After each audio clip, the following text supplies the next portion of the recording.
Hey everyone! Today's story is about a man who gets reincarnated into another world and dropped into a dangerous monster forest with nothing but a single knife. But that knife turns out to be a legendary tool that can craft almost anything. So instead of dying in the forest, he starts building the perfect slow life. So with that said, let's begin the story. The protagonist had expected to find himself in a bustling camp full of people, but the reality turned out to be quite different. Looking around, he didn't see a single soul. The silence of the forest suggested that this was more of a survival test in the wild than the promised vacation. The young man looked at his palm, trying to find comfort and hope for a favorable outcome in this simple act. The only thing that gave him confidence was the special hunting gear he clutched in his hands. The blade in his hand seemed not just a weapon, but the key to solving all his problems, the first of which was finding food. But how had he ended up in another world? This young man with dark hair was named Keisuke Kensaku. Until very recently, his life had followed the familiar path of an ordinary working man who had finally managed to make his way to Tokyo. Due to a series of circumstances, he had to change jobs frequently, and by the time he turned 35, he felt completely worn out. At his new company, Keisuke worked so hard that his bosses, as a reward, sent him on vacation with a hefty overtime payout. That very day, while walking home late at night, whether due to extreme fatigue or his own inattention, he didn't notice the truck speeding toward him as he crossed the street. Keisuke's consciousness was already leaving his body when suddenly the silence was pierced by a beautiful woman's voice, sounding as if it came from nowhere. The stranger gently told him that there was nothing left to fear, for the worst was already over. Confused, Keisuke asked her to repeat herself, and then the girl explained that once he had picked up a fallen statue of a goddess and reverently returned it to the altar. She was that very goddess. She confessed that she had decided to reward Keisuke for his deed, but, unfortunately, only after his death.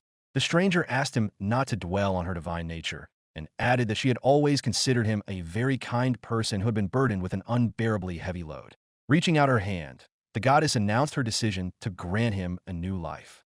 She wanted him to be able to rest and find happiness in another world. The protagonist, still bewildered, asked if he was truly being granted the right to a new existence. In response to his question, the deity, with a gentle smile, asked him to voice his deepest desires himself. After a moment's thought, Keisuke replied that he dreamed of a measured and peaceful existence. He fantasized about sleeping in his own room as long as he wanted, without being jostled on crowded public transportation, and not to work for a company where any mistake is punished with endless overtime. Recalling the hardships of his past life, Keisuke added that he never wanted to eat tasteless store-bought food again. He recalled a time when he was visiting a village and tasted real, natural foods, the flavor of which had forever etched itself into his memory as the standard of pleasure. He wanted to fall asleep to the crackling of a campfire and the rustling of the wind in the leaves, not to the roar of city traffic. As he expressed his wishes to the goddess, it was as if he had finally bid farewell to the real world. The fair-haired woman remarked that what had happened could only be called fate. As a token of gratitude for his past kindness and respect, she presented the man with a sacred artifact. The goddess explained that this gift possessed two amazing properties. Thanks to this, Keisuke could create any object he desired. The weapon itself would be kept within his chest, and to summon it, he need only mentally utter the blade's name. Hearing his words of gratitude, the lady remarked with warmth in her voice that even after death, Keisuke had retained his kindness and compassion. Wishing him all the best, she promised to find the very best place among all possible worlds. Touching the man, Anna, for that was the goddess's name, announced that she had already revived him. Blessing the protagonist's soul, she bestowed the blade upon him and wished him happiness in his new world. As a farewell, the deity passed on the remnants of her power to Keisuke. After that, he opened his eyes in a completely unfamiliar world. Rising from the ground, the man immediately felt a striking change in his well-being. Before, he had been constantly plagued by fatigue, tension in his shoulders, and a nagging pain in his stomach from stress and poor quality food. Now, however, he felt an unprecedented surge of strength and vitality. In addition to the magical gift, the goddess Anna had also granted him robust health. After mentally thanking her once more, Keisuke remembered his artisanal equipment. He placed his hand on his chest and spoke the necessary words, and he felt a pleasant warmth spreading inside him. A moment later, a small, incredibly comfortable blade materialized in his palm. It soon became clear that when he called out the weapon's name again, it vanished just as easily as it had appeared. After testing his new ability, the protagonist smiled to himself, thinking that now he could produce and put away any object he wanted, just like a hero from an anime. However, looking around and seeing nothing but an endless, dense forest, Keisuke honestly admitted to himself that this wasn't quite what he had dreamed of. Of course, he used to enjoy solo hikes, but now he found himself truly alone in the wild. Assessing his appearance and meager belongings, the young man realized that his first priority was to take care of his gear. But complaining about his fate was pointless, and he decided to take action, remembering the golden rule of survival: don't panic. First and foremost, he needed to assess the situation objectively. Peering at his reflection on the polished surface of the blade, the protagonist concluded that he possessed a priceless artifact capable of changing shape. Its main advantage was the ability to return to its owner at the first call. Anna had mentioned that the blade's instrumental function allowed it to become any tool. Wanting to test this in practice, Keisuke mentally visualized an axe, and the blade immediately transformed. With the axe in his hands, standing in the middle of a deserted thicket, he decided on a desperate move: to throw it at a tree, just like the heroes do in the movies. To his amazement, the tree, struck by a precise blow, began to slowly lean right toward him. Crying out in surprise, the man jumped back, terrified that, having barely been reborn, he would die again. In desperation, he shouted for everyone to stop, and at that very moment, the heavy trunk froze in midair right above his head. Thus, Keisuke discovered the blade's second power: the ability to improve and control conditions. If he wanted to build, say, a birdhouse, he wouldn't have to hold the nails in place or look for a workbench. Thanks to the tool's magic, the boards could be held in place right in midair, and the nails driven in with a single effort of will. Space and time were subject to the magical object, and the usual laws of physics simply ceased to apply. Not only that, but the protagonist could undo the shape he had created at any moment. It was no wonder the goddess called this gift a portable workshop that was always at hand. Admiring the blade with awe, Keisuke vowed to be extremely careful from now on. Getting down to business, he decided that the first thing he needed was a walking stick. It would help him navigate difficult terrain and serve as a sort of probe to check the ground, allowing him to gauge the depth of pits or spot snakes in tall grass. Finding a suitable branch on the ground, Keisuke picked it up and set about whittling it down. A single stroke of the blade produced a perfectly smooth cut, and the boy deftly stripped off all the bark. Despite having absolutely no carpentry experience, he had crafted an excellent walking stick in less than 5 minutes. For added convenience, he added a handle to it, utilizing the blade's enhancement property. To test its durability, he shook the cane vigorously several times, and he made sure that no physical force could alter the shape he had created.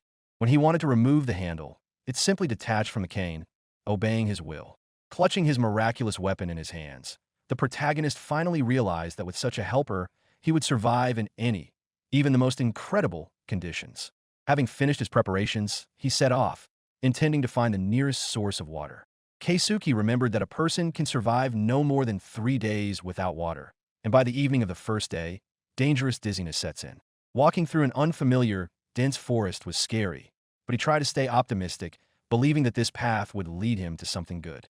Despite the complete absence of familiar civilization, for the first time in a long while, he felt truly free. He recalled his past life, where every morning he would drag his weary body with difficulty to a job he hated, feeling that in just a moment he would simply melt into the street mud, unable to take another step. After several hours of wandering, hunger made itself known. Finally reaching the shore, Keisuke saw a crystal-clear river sparkling in the sun. Delighted by his discovery, he mentally marked the path to the water, but decided not to linger on the shore itself. The man knew it was better to build a temporary shelter on high ground, away from the water, where it was always damp and cold at night. Finding a suitable spot at the edge of the woods, he began to set up a tent. He took 3 sturdy sticks and a rope to tie the frame together. The hardest part turned out to be securing the top. But thanks to the special skills granted by the blade, Keisuke managed to build a sturdy structure without a rope. To protect himself from rain and wind, he lined the frame with thick layers of foliage. Keeping in mind that the ground quickly draws out heat, Keisuke laid down a thick layer of branches and dry grass inside. Sitting in his makeshift shelter, the protagonist was once again struck by the power of his crafting equipment. It would have taken him a whole day to build a regular tent, but here he managed it in just an hour. Satisfied with the work he had done, Keisuke suddenly noticed a strange creature. A medium-sized hare was sitting nearby, but a real horn was sticking out of its forehead, the kind only found on unicorns in fantasy stories. Looking closer, the boy decided the animal posed no threat. But in that very second, the hare lunged at him, intending to pierce him with its horn. Keisuke instantly held his cane in front of him, using it as a barrier. When the horn struck the hilt, Keisuke activated the blade's ability to immobilize his opponent. He remembered how he'd encountered wild beasts in the village, and knew that they were always hostile toward anything new and unfamiliar. Watching the horned rabbit's desperate attempts to break free, the boy realized that even such a small, yet clearly magical creature should not be underestimated. At that moment, he caught himself thinking, how wonderful it is to have a body that moves as fast as your thoughts. Folding his hands, the protagonist mentally offered thanks to the goddess Anna for all her gifts. If at first he had doubted his own strength and feared he wouldn't be able to survive in this new, cruel world, now, Keisuke Kinsuka clearly understood just how beautiful and amazing it really was here. The protagonist dealt with the unusual hair quickly and without hesitation, guided by purely practical considerations. After carefully examining the carcass, he confirmed the absence of poison glands, which meant only one thing. The animal was perfectly fit for food. Keisuke had already begun preparing the game, when suspicious rustling sounds came from the thick bushes nearby. Reacting instantly, he grabbed his cane again, thinking that the smell of blood might have attracted a large predator. However, instead of a dangerous beast, a small puppy with shiny black fur ran out into the clearing. Keisuke couldn't help but smile, noting to himself how cute the dog was. But his joy quickly gave way to realization. The puppy was clearly lost and, most likely, wandering through the forest hungry, searching for its pack. Keisuke pushed a bowl of food toward his unexpected guest, and then he noticed a neat little bow on the pet's slender neck. The dog pounced on the treat with such greed that within a few minutes the bowl was empty, and the satisfied animal licked its lips loudly. It barked briefly, as if thanking Keisuke for his kindness. The puppy spun around playfully and disappeared into the thicket just as suddenly as it had appeared. Before Keisuke could even react, a girl appeared in the clearing. The fair-haired stranger was dressed in light but sturdy gear, and she held a bow and arrows in her hands. Approaching cautiously, she politely asked if a little dog with a bow around its neck had happened to run by. The protagonist immediately realized that the girl was the puppy's owner, and, smiling good-naturedly, was about to answer, holding out the very same bowl to her. But the girl, glancing at the empty bowl, hastened to draw her own conclusions. She burst into bitter tears, convinced that the stranger had killed her beloved pet. Keisuke had to quickly explain what had really happened. He calmed the girl down and pointed in the direction her four-legged friend had run off in. Embarrassed by her hasty reaction, the fair-haired hunter apologized for her excessive emotionality and immediately ran off to catch the mischievous creature. Wishing his new acquaintance good luck, Keisuke watched her go, noting with surprise that he had just seen a real elf for the first time in his life. To survive in the wild, a person needs 4 things: water, food, shelter, and fire. Keisuke remembered this all too well, and now, after encountering the hare and the puppy, he focused on the most important thing: staying warm. He needed dry branches and grass for the fire, and, using his amazing craft supplies, he easily gathered everything he needed. Keisuke was pleased that everything worked out on the first try. He knew the ancient method of starting a fire by friction, where a sharpened stick is spun using a bowstring, and contact with dry foliage produces the long-awaited flame. Once the fire crackled merrily, the protagonist faced a new challenge: boiling water.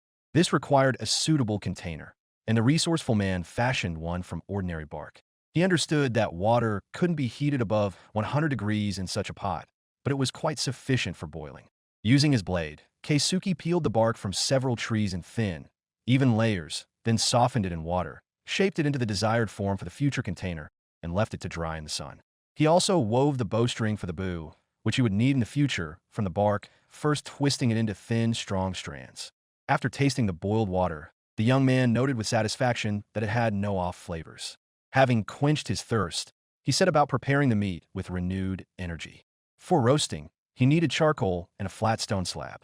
However, Keisuke thought that with his abilities, he didn't have to limit himself to a simple flat stone found in the forest. He decided to test whether the magic blade, which it cut through it so easily, could handle a harder material. It turned out that it handled it just as well, and soon the protagonist was grilling juicy meat on a perfectly flat slab carved from a single piece of stone. When he finished cooking, Keisuke transferred his dinner to a small wooden plate, and he began to eat with relish. The meat tasted simply exquisite. The man was genuinely surprised that even without salt, pepper, or other familiar seasonings, the dish turned out to be so exquisite. In terms of quality and appearance, it was in no way inferior to the restaurant meals he had occasionally treated himself to in his past life. Feeling the warmth of the fire, listening to the soothing crackle of the embers, and savoring the incredible taste of the freshly prepared food, Keisuke experienced an incomparable sense of peace and harmony.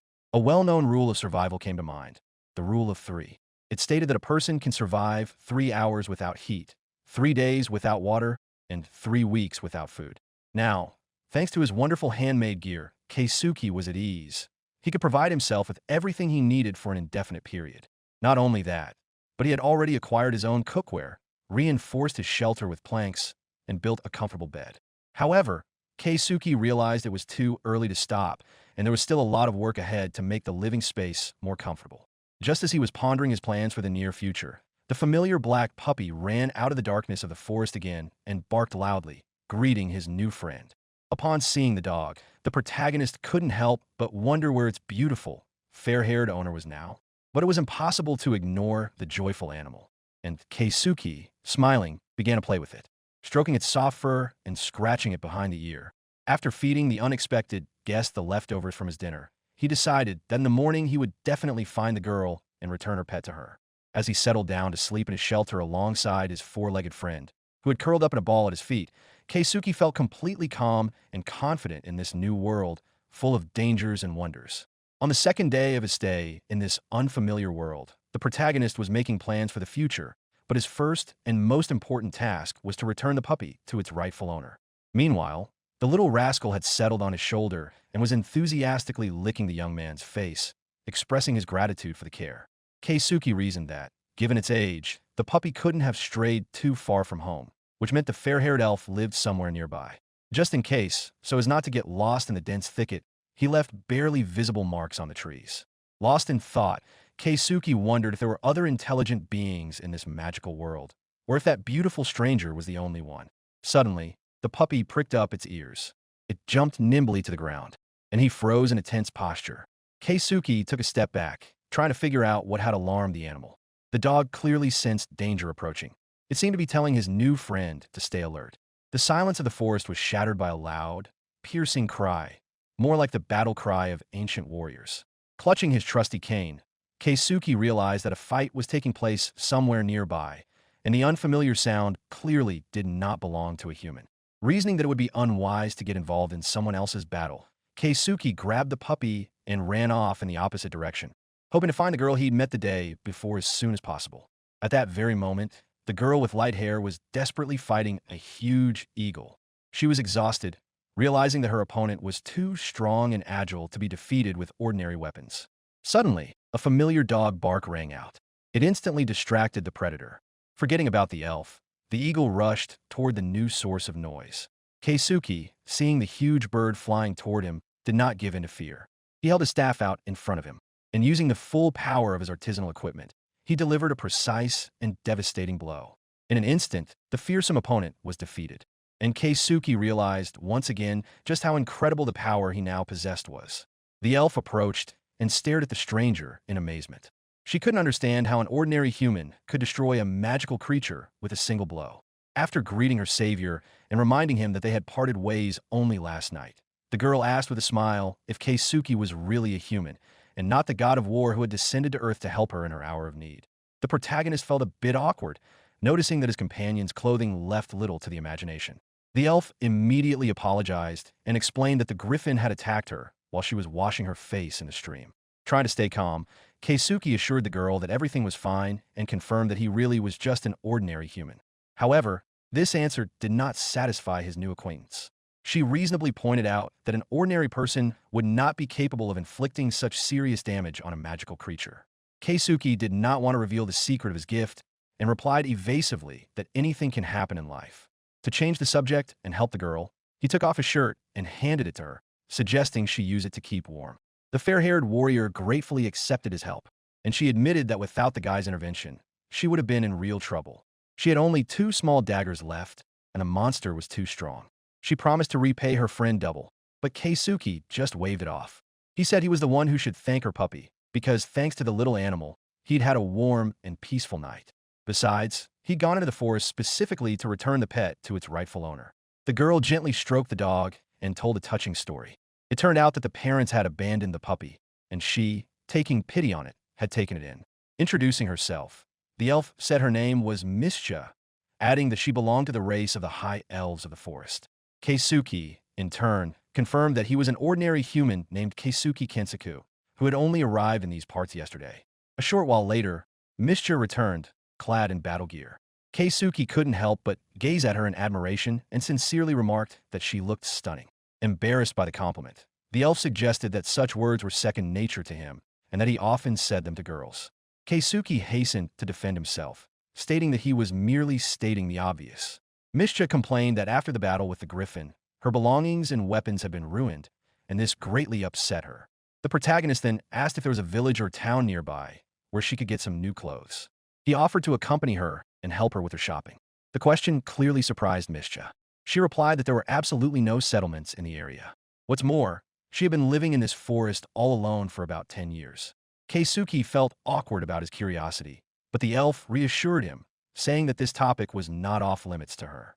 She had left her home of her own free will a very long time ago, and she had consciously chosen to live in the forest. Mischa explained that this forest had once been blessed by the ancestor of the elves himself and declared sacred, but his descendants did not wish to remain in such harsh conditions. The girl spoke of amazing creatures found nowhere else, and admitted that surviving in these parts had become a real challenge for her. Keisuke was intrigued to learn that no other race had lived here for nearly 1,000 years. He was amazed at how the forest could remain untouched for so many centuries. Mischa, surprised by his ignorance, thrust her sword into the nearest tree, but it left only a small scratch on the bark. She explained that all the plants here were as hard as stone, and the monsters were much stronger than usual. This forest was created in the Age of the Gods, and when that era ended, no one could survive here due to the monstrous conditions. In response, Keisuke merely laughed and, drawing his weapon, easily thrust it into the same tree up to the hilt. Taking this as a challenge, Mischa tried with all her might to replicate his success, but she only managed to drive the sword halfway in. Disheartened by her defeat, she sank to the ground in despair. Then Keisuke admitted that it wasn't about his physical strength at all, but rather the unique properties of the weapon itself. Upon hearing this confession, the elf's expression changed instantly. She bowed her head respectfully before the young man and apologized for her inappropriate behavior. It turned out that in this world, a person who wields a sacred weapon is called a sacred one and is treated as a high priest. Keisuke suddenly realized just how rare and precious a gift he actually possessed. He asked Mischa to continue speaking to him simply and without undue familiarity. Wanting to thank her friend in some way, the girl offered to bring him some salt from her stash. Keisuke wanted to refuse, saying she owed him nothing, but a voice inside him reminded him that it is very difficult for a person to survive without salt. Mischa approached him and firmly declared that she had to repay him in full for saving her life and returning the puppy. After a hasty goodbye, she ran off into the forest, asking him to wait a little while. Left alone, the protagonist reflected on how, even after losing all her gear and being left practically defenseless, this amazing girl had retained what mattered most, a kind heart and a desire to repay kindness with kindness. At that moment, Keisuke made a firm decision to do exactly the same. He decided to prepare the most delicious dinner he could manage for Mischa's return to thank her for her generosity and kindness. The protagonist gathered several types of greens that only vaguely resembled the plants he was used to seeing in his past life.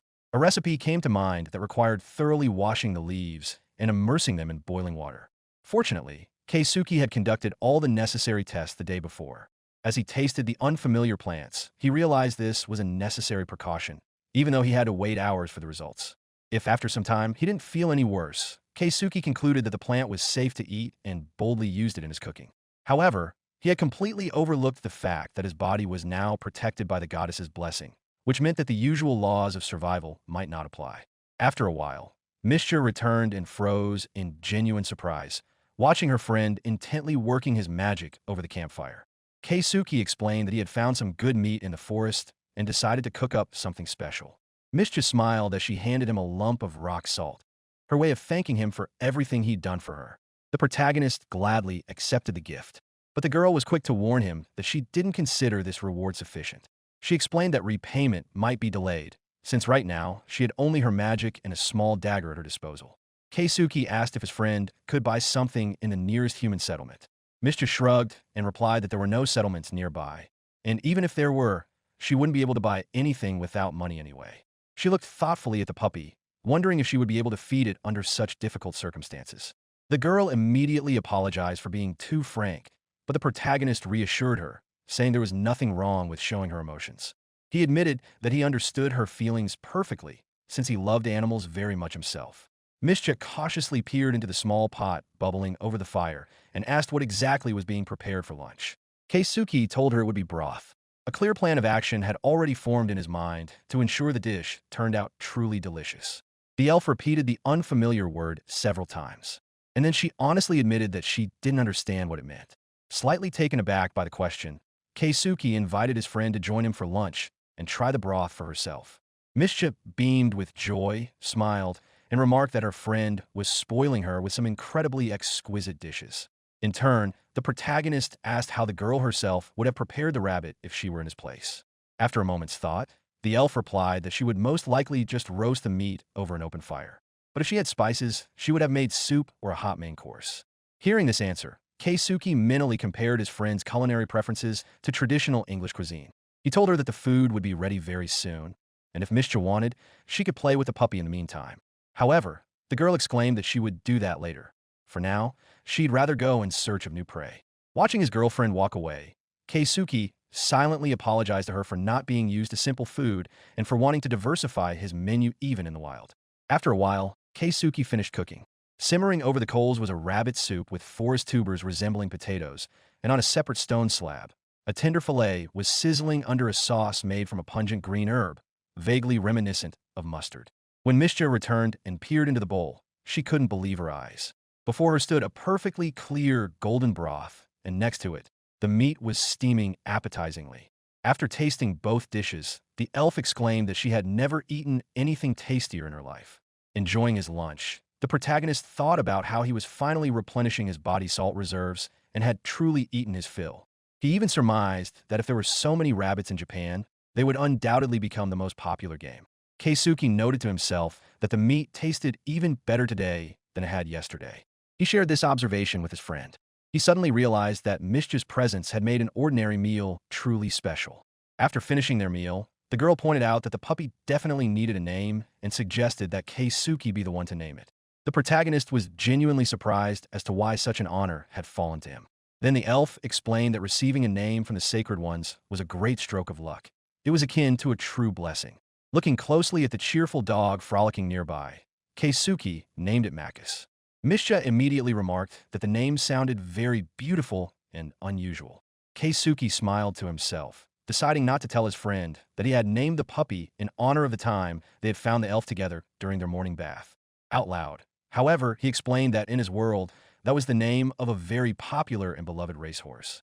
Gazing up at the cloudless sky, Mischa mused aloud, wondering if they might be able to obtain magical stones by shooting down one of the birds flying overhead. She explained that such stones form inside the bodies of magical beasts, granting them power. They are located in a special pouch near the heart and serve as the creature's vital center. Usually, these items are highly prized and collected by hunters, but in the case of the griffin, the stone wasn't particularly valuable because the beast was still young. Pulling the crumbled stone from her pocket, the elf admitted that she had already gone and retrieved it from the griffin Keisuke had defeated. She asked her friend to aim more precisely next time, so as to keep the treasure intact. Then she held out the stones to Makis, who had run up, and asked permission to feed them to the puppy. Keisuke was taken aback, wondering, is the dog really going to eat this? Here, another surprising secret was revealed. Mischa explained that Makis was also a monster, just premature and weak. Such creatures cannot replenish their strength with ordinary food. They require magical sustenance. Keisuke's gaze fell on the large, sharp claws lying nearby. The girl explained that these were the claws of that very griffin, and they possessed amazing disinfecting properties. If you dip such a claw into water, it will destroy all harmful microorganisms, and wounds heal much faster with its help. After hearing this, the protagonist suggested they split the find evenly. When asked about the wisdom of such a decision, he explained that in the event of unforeseen circumstances, each of them would be able to take care of themselves independently. Mischa agreed that the idea made sense. Then, looking a little embarrassed, she asked if she could set up camp somewhere near Keisuke's shelter. Her own camp had been completely destroyed. Besides, the puppy would be better off near the person who feeds and cares for it. Keisuke saw absolutely no reason to refuse his friend's request.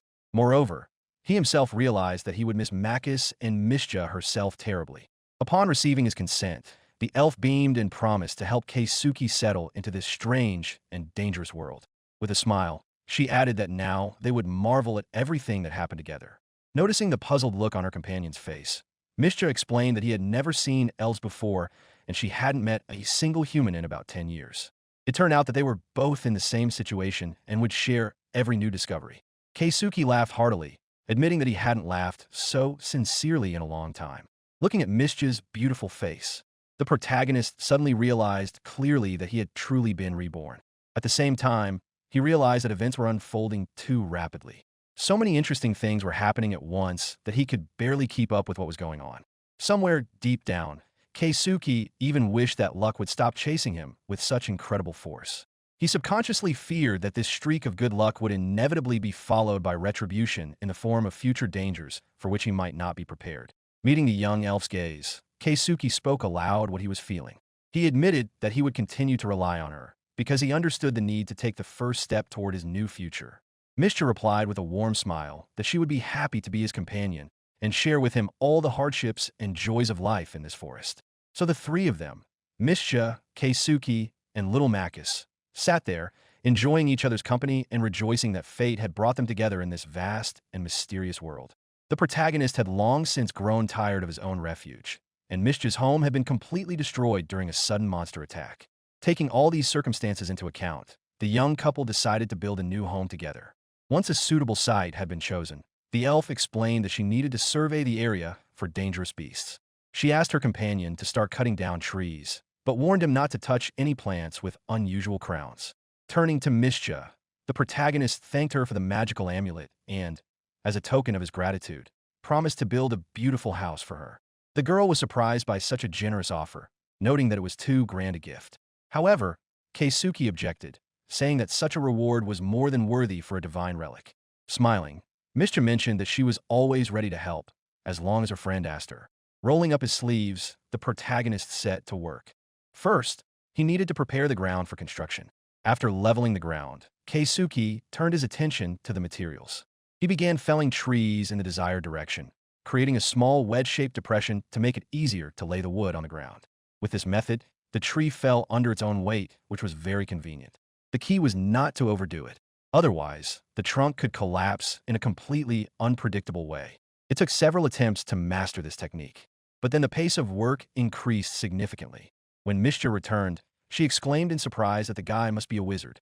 She came to this conclusion after seeing how many trees had been felled in such a short time. Receiving a negative answer, Mishja still insisted that she wanted to help with this difficult task. Noticing her sincere interest, Keisuke asked his friend to carry the logs back to camp. When they finished, the elf asked what they should do next. The protagonist explained that first they needed to build the frame of the future house, and then saw the logs lengthwise to make the walls. Thanks to his valuable skill, Keisuke handled the construction without much trouble, while the girl watching him laughed heartily, unable to understand how such a thing was possible. After finishing the frame and walls, Keisuke moved on to the roof and ceiling.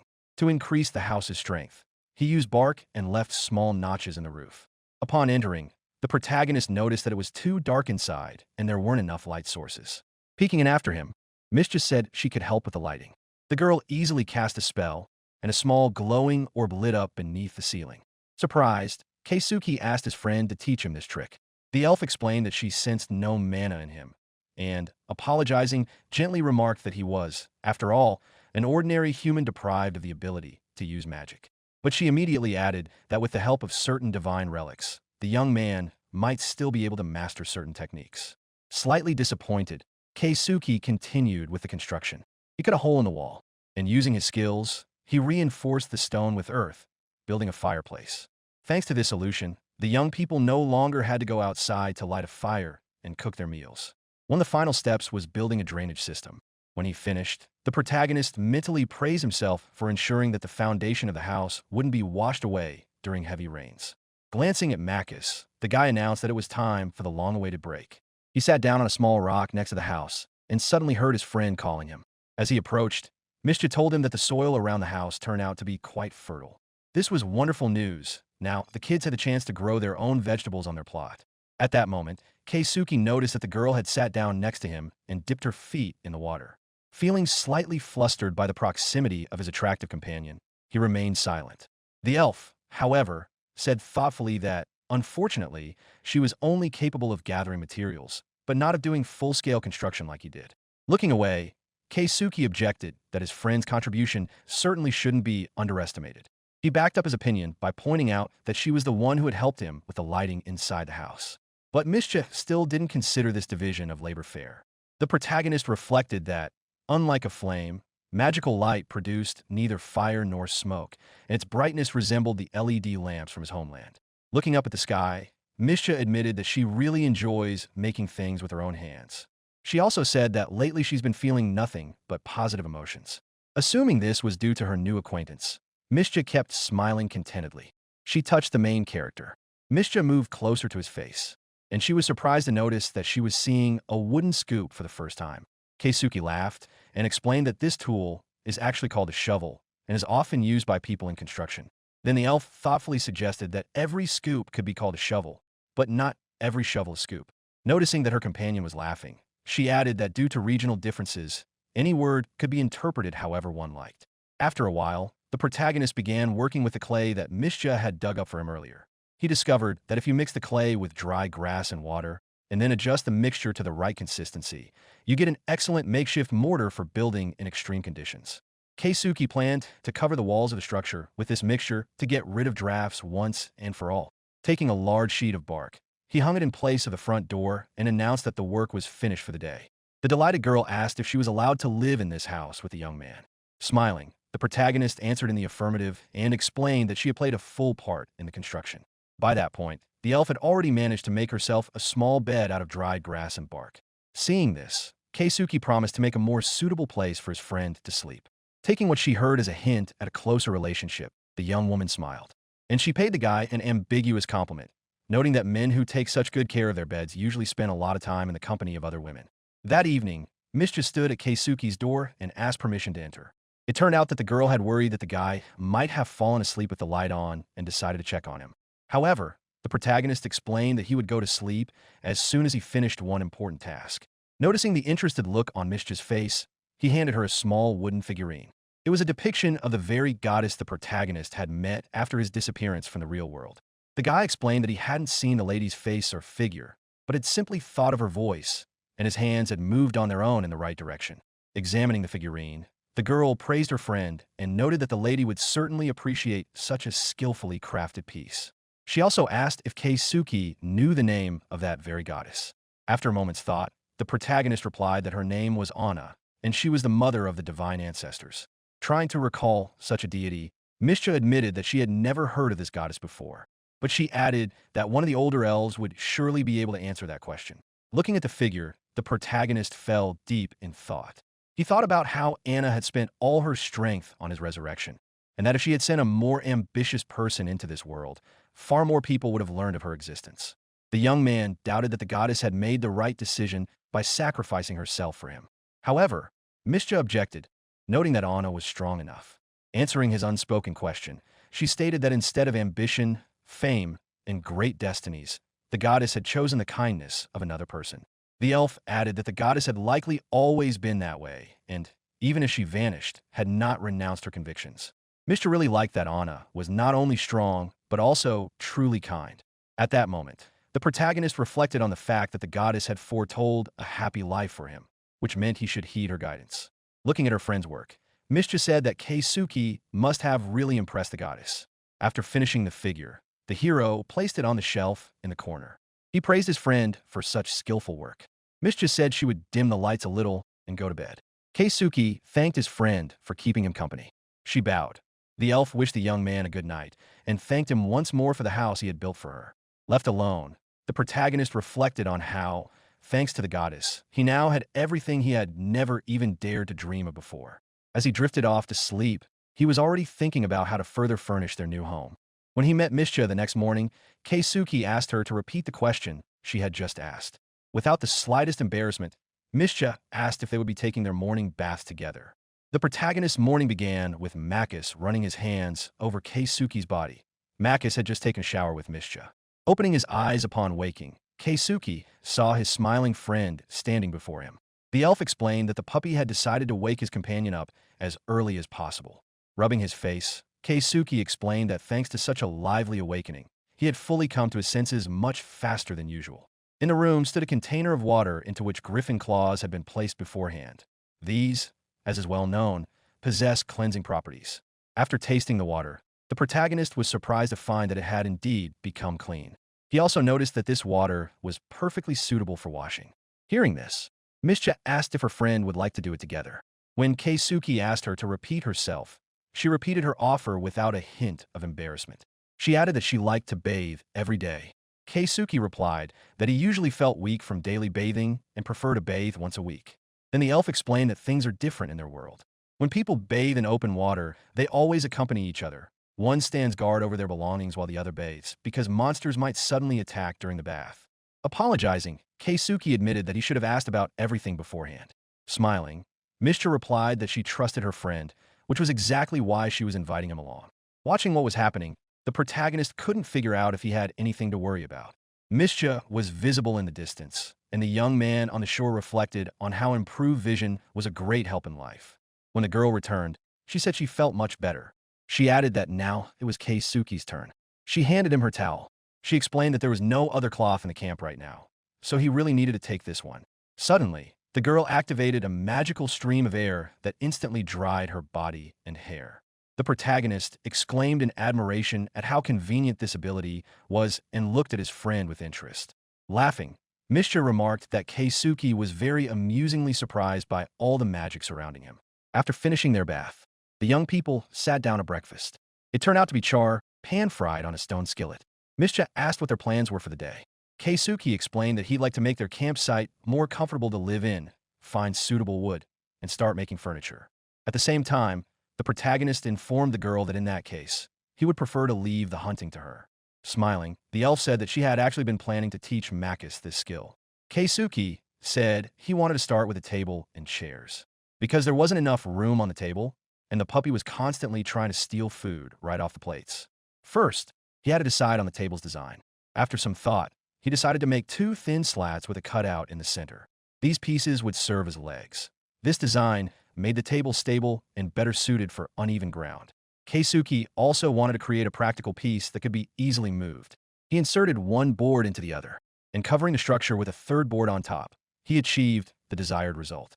After finishing the small table, Keisuke announced that now he needed a large table, chairs, and then it would be nice to make windows, doors, and a proper place to cook. The protagonist also wanted to write down all his plans, and for that he needed paper and a pen.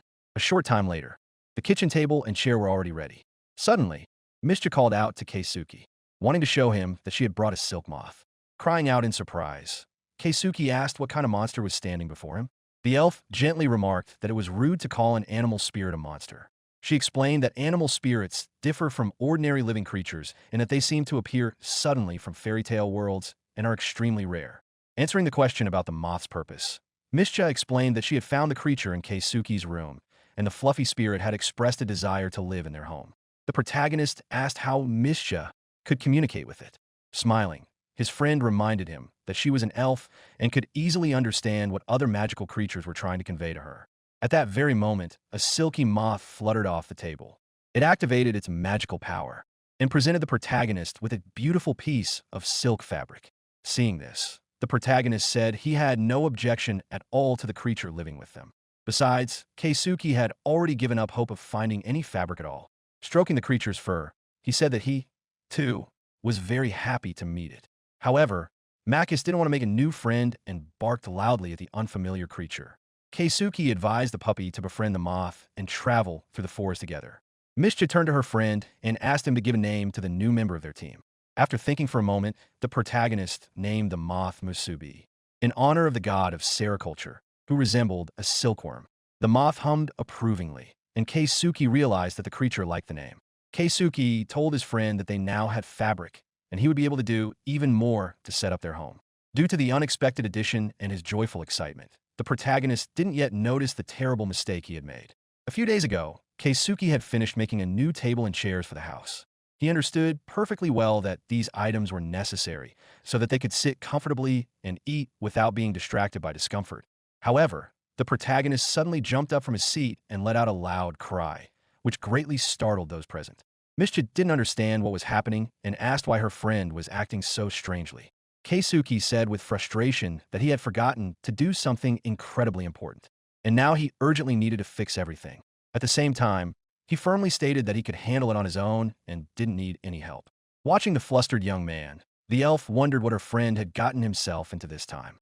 Carefully gathering all the necessary materials, Keisuke berated himself for his carelessness and unforgivable forgetfulness. After preparing the parts, he set about making the main components. First, he dug a hole. Then he laid a foundation around it using stones. Then he built a small hut out of planks. Keisuke realized that this time, speed was much more important than the structure's durability, so he ended up with a simple but practical shelter. He furnished the interior for comfortable use. With a bitter smile, the protagonist thought about how strangely he had prioritized things and remembered this important space too late. After testing his new invention himself, he informed Mischa of its existence. Upon visiting the restroom, the elf was somewhat perplexed. She didn't quite understand whether it was worth building such a beautiful structure for such purposes. The protagonist didn't consider his creation anything special and, on top of that, built a similarly small room for Makis. The next day, Musubi brought the armored beast to his master. Not understanding the purpose of the new animal, Keisuke called Mischa over for an explanation. Smiling, Mischa remarked that Keisuke seemed to attract various animal spirits like a magnet. It turned out that the armadillo was a creature named Riddles, who possessed the ability to plow the soil using magic. Naming the beast Ukitama, the protagonist explained that this name belongs to the god of fertility. After chatting with Ukitama for a bit, Mischa turned to Keisuke. She informed him that the creature offered to take care of the plants and work the soil in the bathroom. Leaning toward the armadillo, Keisuke warmly thanked it for its willingness to compost and fertilize the soil. However, the group was interested in another question, namely, what to feed the new team member. It turned out that Musubi is not at all picky about food and happily eats leaves with salt water. Mischa noted that they also have bark, water, and various fruits on hand. She added that the creature is self-sufficient and can grow its own food as long as it has access to the ground. Grabbing a shovel, Keisuke said about uprooting stumps and digging up the surrounding soil. Due to the lack of heavy equipment, it took him much longer to carry out his plan. After several hours of work, he realized that if he didn't thoroughly remove the stumps, the roots could cause serious problems later on, and removing them then would be much more difficult. Besides, the young man didn't feel like tackling such a long process right then, so he decided to put it off for later. Despite having a shovel made from artisanal equipment, he understood that it wasn't enough to easily handle the problem. And yet, Keisuke created a special mechanism with chains that allowed him to pull the stumps out of the ground with little effort. He hadn't expected the process to be so easy. He noted that the device possessed incredible power for a piece of artisanal equipment. As soon as the stump had been removed, the protagonist asked the armored man if there was now enough space to plant a vegetable garden. Receiving an affirmative answer, he noticed that the creature had already set to work. Sitting down in a chair, the protagonist decided he deserved a long-awaited rest after a hard day's work. However, he was curious to see what Ukitama had managed to do on the cleared land. Stepping outside, Keisuke was surprised to find that the armadillo had not only plowed the entire field, but also laid out neat garden beds. The beast was sitting on a small stump, and the young man thanked it wholeheartedly for the work it had done. After a while, Keisuke began to wonder why Musubi was involved in textiles and silk, and Ukitama is useful for fertilizing the soil. Mischa agreed with him and pointed out that now they didn't have to throw anything away and could turn everything into useful fertilizer. Looking at the animals, the protagonist asked his friend why they had such an unusual zoo. Smiling, Mischa suggested that all the animals had come because of the divine aura, which appeared thanks to the presence of the statue of the goddess Anna in the house. Keisuke grew a little concerned and voiced his fear that this might be something bad. Reassuring her friend, the elf gently pointed out that he had encountered a rare creature for the first time when he met her. In turn, Keisuke explained that if this was his destiny, then he was glad that he had met Mischa. Overjoyed by what she heard, the girl couldn't believe such words and kept asking if she had understood correctly. Good things kept happening to the protagonist all day long. On top of all the pleasant events, Mischa managed to single-handedly defeat a dangerous boar monster, demonstrating her strength and concern for the safety of their small settlement. At the same time, An unfamiliar young man in a black cloak entered the Adventurers Guild. Everyone in the room began whispering, noting that this was none other than the royal palace's personal mage, nicknamed Black Sea Iono. The woman behind the counter lit a cigarette and asked with undisguised curiosity what such a high-flying bird wanted in their humble establishment. Iono calmly stated that he wished to visit the sacred forest. Clutching a small pebble of salt in his hands, the protagonist anxiously noted that his supply of this vital commodity was nearly depleted. Turning to the elf, he asked where exactly she usually obtained salt. Mischa explained that she gathered it downstream along the river. And if salt is needed again, the girl has a suggestion. She suggested going to the town, which was in the same direction. Mischa explained that the town usually sells salt, ink, dyes, and many other useful items. In addition, she sometimes sells the things she finds in the forest to the townspeople herself. The protagonist also heard that various seasonings could be purchased in town. These would allow them to cook tastier and more varied meals. Delighted by this suggestion, he said that then they could try out all sorts of new recipes. However, Keisuke immediately became upset, explaining that at the moment they had absolutely nothing to sell themselves. Smiling, Mischa noted that this wouldn't be a problem. After all, their team had a true jack-of-all-trades. So, the group decided to head to the city, leaving the Armored One and Makis to watch over the house. As they walked through the forest, the elf said that if they kept up this pace, they would reach the city in 3 days or by the morning of the 4th day. The protagonist noted that this was quite a distance. Mischa laughed and said that elves move much faster, and the journey to the city usually takes her much less time. Suddenly, she noticed something strange. Mischa quietly whispered to Keisuke that someone was approaching from the right. On the way to the city, the group was bound to run into trouble, and sure enough, they were attacked by monsters. They were lucky that Mischa could detect dangerous creatures in advance, so they managed to avoid a surprise attack. The young people moved forward cautiously, and battles with monsters happened more often than the protagonist could have imagined.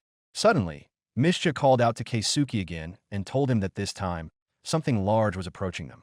This creature turned out to be a huge two-headed snake, drawing the monster's attention to herself. The protagonist watched as his friend deftly attacked the monster from behind, rejoicing in yet another victory.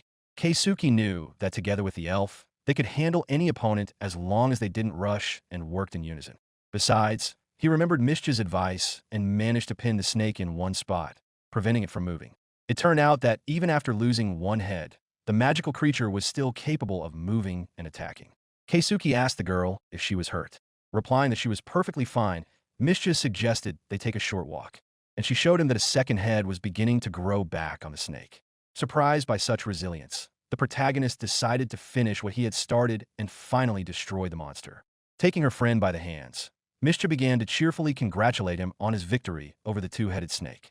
Not fully realizing the magnitude of his achievement, Keisuke mused that, if not for the fixation, the monster could have constantly regenerated and grown new cells.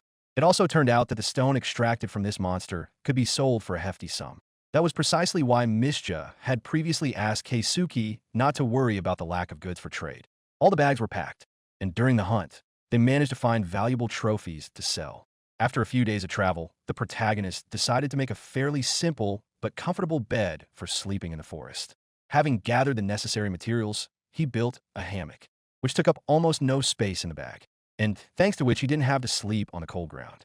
In addition, Keisuke applied a special insect repellent to the rope to protect himself from creatures that might crawl up the tree.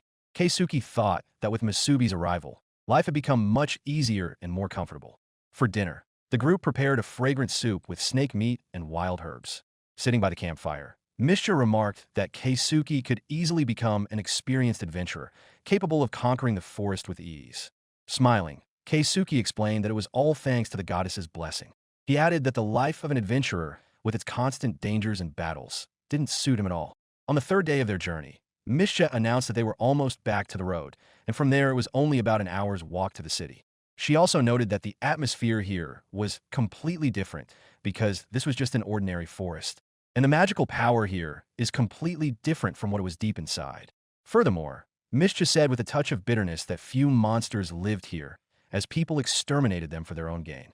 It turned out that experienced soldiers are recruited to clear the forest, and they engage in fierce battles with dangerous creatures. The local monsters interfere with people's farming, ruin the harvest, and hunt livestock. The elf noted that even small monsters can cause quite a bit of trouble. The protagonist remarked that if they were destroyed, one could obtain magic stones. Mischa explained that, unfortunately, this isn't very profitable for people, since you can't make much money from small monsters, and the costs of maintaining a hunting force don't pay off, so the mass extermination of such creatures isn't particularly popular. Pointing ahead, Mischa asked the young man to look at the human city called Prawnwaltz spread out before them. The guards at the gate immediately noticed Mischa, who was waving her arms energetically and greeting them loudly. One of the guards remarked in surprise that he hadn't expected to see the elven lady in the company of a young man, since Mischa always visited the city completely alone. Smiling, Mischa pointed to the protagonist and explained that they had been through a lot together. The guard nodded and reminded them that it was time for the travelers to pay the entrance fee to the city. Mischa paid for both of them, and Keisuke noticed the very strange expression on the guard's face as he looked at him with undisguised envy. Prawnwaltz turned out to be a city where goods that can only be obtained in the sacred forest are produced and sold. Walking through the streets, Keisuke reflected that the city looked like a fairly peaceful and cozy place. The elf explained that Prawnwaltz had been around for over 20 years, and the locals were very fond of their settlement. She added that she was a familiar face here, and the local leader even owed her a favor. Besides, she's known the guard at the gate since childhood, since he used to be a bully and called her monster. Although Mischa still doesn't quite understand the reason behind those words. Smiling, Keisuke realized that the girl, who looks younger than her true age, remembers perfectly well exactly how she was insulted many years ago. And most likely, this guard will now become the new victim of the elf's temper. Walking through the city, Mischa showed her friend the local trading company.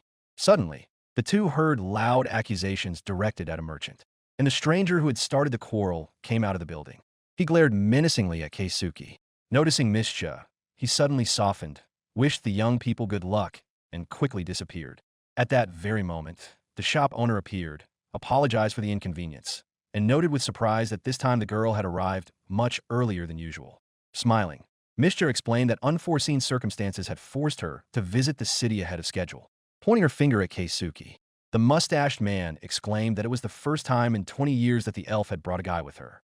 Struggling to contain his surprise, the head of the trading company introduced himself as Dorado and shook the young man's hand firmly in greeting. Leaning close to the young man's ear, Dorado whispered, asking what exactly the nature of their relationship was, and promised small perks at the shop in exchange for any information. Not getting the answer he wanted, the man invited the customers inside with comical disappointment. A short while later, the protagonist reflected on how he'd been made to feel a bit nervous from the very start. But thanks to Mischa's presence, everything went off without a hitch. The young people managed to purchase various kitchen utensils, as well as a variety of seasonings and spices, including pepper, saffron, garlic, and vinegar. Suddenly, that same unfamiliar artist approached Keisuke and politely asked if the young people were done shopping. Smiling warmly, he introduced himself as Seikatsu and asked if the transaction had gone well. Receiving an affirmative answer, Keisuke explained that everything had gone as planned thanks to his friend's help. Seikatsu asked thoughtfully, "Is it true that Keisuke lives in the sacred forest?" Upon hearing confirmation, he remarked that the forest belonged to no one and that, at present, there was no one claiming ownership of the sacred sanctuary. Seikatsu was also concerned about how the young man managed to survive in such harsh conditions. After all, it takes a lot of time and several axes just to fell even a small tree, not to mention the fact that the local monsters won't leave travelers alone. Smiling, the protagonist replied without hesitation that he cuts down trees with ease. Laughing, his companion remarked that the young man had quite a funny sense of humor. He explained that the wood in the sacred forest is of much higher quality than ordinary wood. Seikatsu assumed that Keisuke would trade this valuable material in the city, but upon learning that Keisuke was selling magic stones and materials for monsters, the artist exclaimed in amazement. He realized that standing before him was not just a warrior, but a true adventurer. Wishing the protagonist good luck, the man revealed that not long ago, the most dangerous mage in the country had arrived in the city. This caused quite a commotion in the guild. People had come to Prawnwaltz before, hoping to see the sacred forest, but now a very important and influential person had arrived.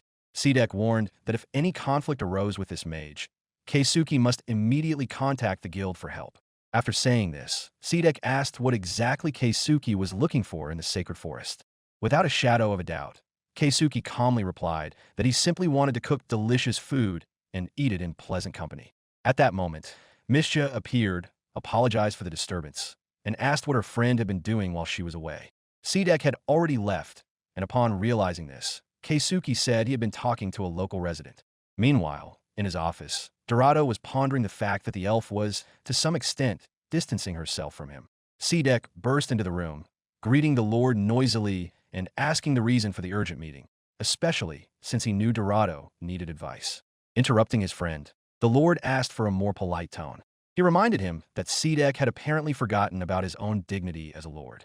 With a drunken smile, Seikatsu admitted that he was simply drunk at the moment and had no dignity to speak of. Dorado stated seriously that he really did want to discuss what the elf had brought. It turned out that the guys had brought a huge, high-quality magic stone and the iron of a large snake to the shop. Dorado explained that this was an extremely valuable and rare commodity, and he wasn't sure he could pay a fair price for it all. It turned out that defeating such a monster required dozens of experienced knights. Moreover, this remarkable material could be used to cure any kind of poison. Seikatsu was certain that any nobleman would buy such a treasure on the spot, without haggling. Noticing his companion's reaction, Dorado admitted that he had traded these items for nothing more than sugar and saffron. He understood that these were luxury items, but even so, the price was completely unfair. It turned out that the protagonist had actually struck a deal with the most influential person in the city, providing such valuable items in exchange for a steady supply of goods. Keisuke refused the money, explaining that it would be difficult to carry into the sacred forest, and also declined the check. Laughing, Seikatsu remarked that Dorado was now in his debt. Dorado bitterly remarked that the elf had betrayed them by bringing this scoundrel along. Lighting a cigarette, Lord Seikatsu said thoughtfully that Keisuke clearly spoke to Mischa as an equal, and he was surprised that Keisuke had managed to drive an experienced entrepreneur into debt. Dorado noted that this time Mischa had bought far more goods than usual, and suspected that the young people were planning something serious in the sacred forest. Reflecting on this, Seikatsu emphasized that Keisuke appeared to be a pleasant, charming young man, but in reality, he is far stronger than an entire squad of warriors. He recalled Keisuke telling him how he cuts down trees in the sacred forest every day. Upon hearing all this, Dorado admitted that he wasn't sure if Keisuke was even human. He added that he hadn't expected to feel a chill run down his spine twice in his life from meeting a human. The man also mentioned that a mysterious mage had recently arrived in town, possessing fire magic more powerful than an entire fleet of warships.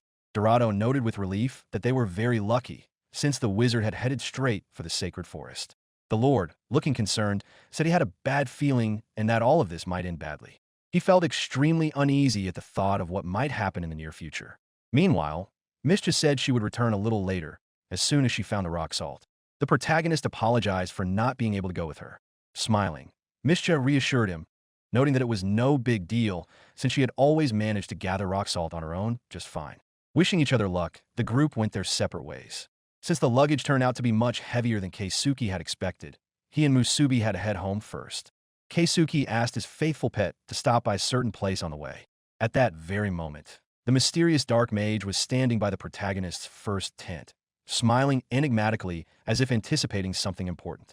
Items created using crafting equipment possessed truly extraordinary durability. Such an object could not simply be taken and destroyed. Likely, unless the protagonist himself wished otherwise, the item would remain in perfect condition forever. This property struck Keisuke as incredibly curious and astonishing. As he approached his first campsite, the protagonist realized he'd been very careless, leaving such obvious traces behind. He understood that in the wild, cleaning up after yourself isn't just important, it's vital. Meanwhile, Mischa, far away, was dreaming of a hot meal prepared by Keisuke's skilled hands. After 2 days of travel, Keisuke finally arrived at his first base. The sight of the place immediately filled his soul with a poignant nostalgia for the past, for those days when he was just beginning his existence in this world. Gripping the reins, Keisuke suddenly stopped. He was alarmed that it was very dark inside the hut, even though it was a clear day outside. Suddenly, the magical creature tugged its master backward, as if trying to protect him from some unknown danger. However, the protagonist thought the animal was simply afraid of the dark and didn't think much of it. The next moment, Keisuke felt a very strange, bone-chilling sensation. Turning around, he saw a huge bear that was already poised to inflict devastating physical damage. But suddenly, the bear was seized by black tentacles that shot out rapidly from the depths of the hut. At that very moment, the protagonist saw the very mage nicknamed Black Sea Iono, the one he had been warned about in the city. Startled by the sudden appearance, the protagonist reflexively tossed the hammer created by the crafting equipment. Seeing this, The dark mage was surprised and noted with annoyance that this was very bad. Suddenly, Keisuke noticed that a piece of women's underwear was lying on the battlefield. Turning toward the tent, he addressed the person hiding there in a demanding tone. The dark mage was incredibly embarrassed by his opponent's discovery and desperately did not want to show his face. However, the magical creature came to its master's aid and deftly drove the uninvited guest out of the hut. The protagonist saw a real Japanese high school girl standing before him. He wanted to figure out what was going on, but a little later, Keisuke realized that the stranger was definitely the owner of the lost item. He apologized for what his pet had done and introduced himself. The protagonist understood that the girl was too frightened to speak. But after a few minutes, the girl confessed in a trembling voice that her name was Iono Chigusa. She said she felt incredibly awkward and ashamed, so much so that she just wanted to disappear. Then Keisuke, with a gentle smile, asked her not to come up with increasingly elaborate ways to disappear, but rather to just talk. Iono noted that she herself was to blame for everything that had happened, since she had wanted to make a dramatic and grand entrance in front of a stranger. She also admitted that she really is a Japanese high school student. The protagonist realized that he wasn't the only one who had ended up in another world after dying in the real world. Then he confessed to his new acquaintance that he, too, was Japanese and had ended up in this world just like her. Iono smiled through her tears and said that she had been living in this world for 4 years, and that people like them were a rarity here. Surprised, the main character asked why the girl was still wearing a school uniform. The young woman noted with a sad smile that she had never finished technical school, and in this world, people age noticeably slower. Iono explained that, in other words, in body and soul, she was still a Japanese schoolgirl. The girl admitted that she, too, was a mage with a cheat skill, and it was precisely because of this that she was able to easily become a high-ranking adventurer. The protagonist asked what exactly the girl intended to do in the hut he had built. Surprised to find that the tent's owner was her new acquaintance, Iono remarked admiringly on how sturdy and reliable the structure was. Iono explained that she had set out for this legendary sacred forest, but hadn't expected the local monsters to be much stronger than she could have imagined. She understood that her magic wasn't very effective in direct combat, but was ideal for ambushes. However, the main problem was that the magical monsters detected the hunter too quickly and too easily. Holding back her tears, her friend told her that she had had to suffer in this world for 3 whole years. She explained that she had simply wanted to live quietly with her magic without drawing attention to herself, but ended up getting dragged into some complicated political games. Iono explained that she had been passing information about some unknown people to other unknown people, and as a result, she came to be regarded everywhere as a terrifying and powerful sorceress from whom nothing good could be expected. On top of that, she felt unbearably lonely, since she couldn't even make friends and was always alone. That was exactly why Iono wanted to settle in the forest, so that everyone would finally leave her alone. Apologizing, the protagonist honestly admitted that he hadn't actually understood a thing from her rambling story. Deciding to shorten her story a bit, the sorceress calmed down and explained that she had found the hut just in time during her escape. It turned out that as soon as she stepped outside, monsters would immediately appear, and in the end, she had to take shelter in that tent. Iono asked what kind of weapon Keisuke used, since her tentacles were very strong, yet he had managed to smash them with a single blow. Smiling, the protagonist pointed to his sledgehammer and explained that it wasn't a weapon, but just a regular tool for work. Keisuke also explained that he had created this shelter using a sacred treasure and his own skills. The sorceress revealed that her skill granted her a unique talent for dark magic, but she couldn't create something like this with her own hands. Thanks to this tent, the girl was still alive, and she understood this perfectly well, which is why she considered the hut her second home. Then the protagonist awkwardly noted that the whole point was that he had come to take this structure apart. At that moment, the girl began to cry even harder and shouted that the young man had no right to do such a thing. It turned out that Iono had lost her own tent on the second day of the journey. It had been eaten by monsters, and the girl herself had gotten lost while trying to return home. On top of that, she had run out of food and her stomach was aching terribly from hunger. The protagonist realized that this girl was completely incapable of surviving in the wild. He could see that his new acquaintance was frightened and exhausted from hunger, and if she endured a couple more days of such suffering, she would suffer severe physical damage from dehydration. So Keisuke reached out his hand to his friend and offered to take her with him to his camp, where she could rest and eat properly. Looking into Keisuke's eyes, the sorceress quietly agreed. Now that the old hut had served its purpose, the protagonist carefully took it apart. However, now he needed to think not about the structure, but about how to help the unfortunate Japanese schoolgirl. During the hike, Iono explained that she used shadow manipulation. In this world, this is called spell casting, and this skill can be used for more than just black magic. It was precisely because of this ability that she became an A-rank adventurer. Watching his new friend, the protagonist reflected on how ISEKAI'D in the city had warned him about the kingdom's most dangerous mage. Looking at the clumsy, perpetually crying, and hungry schoolgirl, Keisuke couldn't believe that this was the very same fearsome black sea Iono of whom legends were told. When he returned home, the protagonist was greeted by an incredibly excited Makis, who was literally jumping around his owner, expressing his joy. Keisuke also warmly thanked Ukitama for faithfully looking after the house while they were away. Upon seeing the little puppy, Iono couldn't help but smile. Introducing the new resident of their little camp to the animals, Keisuke asked everyone to live together in harmony and peace. However, Makis, overcome with emotion, immediately lunged at the girl and knocked her off her feet. Keisuke tried to call out to the puppy, but all his attempts were in vain. Apologizing to his new friend, he suggested that Makis had simply gotten too excited about meeting a new person. A little later, Iono saw all the structures Keisuke had built and gasped in amazement. She never expected that in the sacred forest, in this unexplored realm of the otherworld, Keisuke had managed to build real houses. Smiling, the protagonist modestly remarked that there was no need to be so surprised. However, the sorceress explained that the local trees were extremely sturdy and difficult to work with, and the monsters here were incredibly terrifying. Moreover, in these parts, it was believed that only gods could live in such a forest. Listening to her, Keisuke felt it was important to note that she knew quite a lot about this world. Upon entering the house, Iono expressed sincere admiration for the table and chairs, which reminded her so much of her former life in the real world. She also noticed that the young man had arranged everything to be as comfortable and well thought out as possible. When the girl found out that Keisuke had tea at home, she was even more surprised. Keisuke explained that the tea was homemade, made from various forest herbs and mushrooms that he had learned to gather and brew. Next, the sorceress Iono discovered the bathroom and exclaimed once again that these were simply incredible amenities for living in a sacred forest. Looking at his new friend, Keisuke couldn't understand why she was surprised by literally everything she saw. Smiling, Iono told him about her amazing ability to store things in the shade. He agreed that it was indeed a cool ability. She explained that as soon as she had placed a gemstone in the shadows just once, it had immediately been used to transport contraband. After that incident, as it turned out, the lord of that city had rudely expelled the girl. And even after some time had passed, the sorceress couldn't hide anything in the shadows, since she was searched from head to toe everywhere she went. Keisuke was genuinely curious. What exactly had the turbulent currents of this cruel society done to the girl? Iono admitted that in order to survive in this system, she had to learn how to give bribes.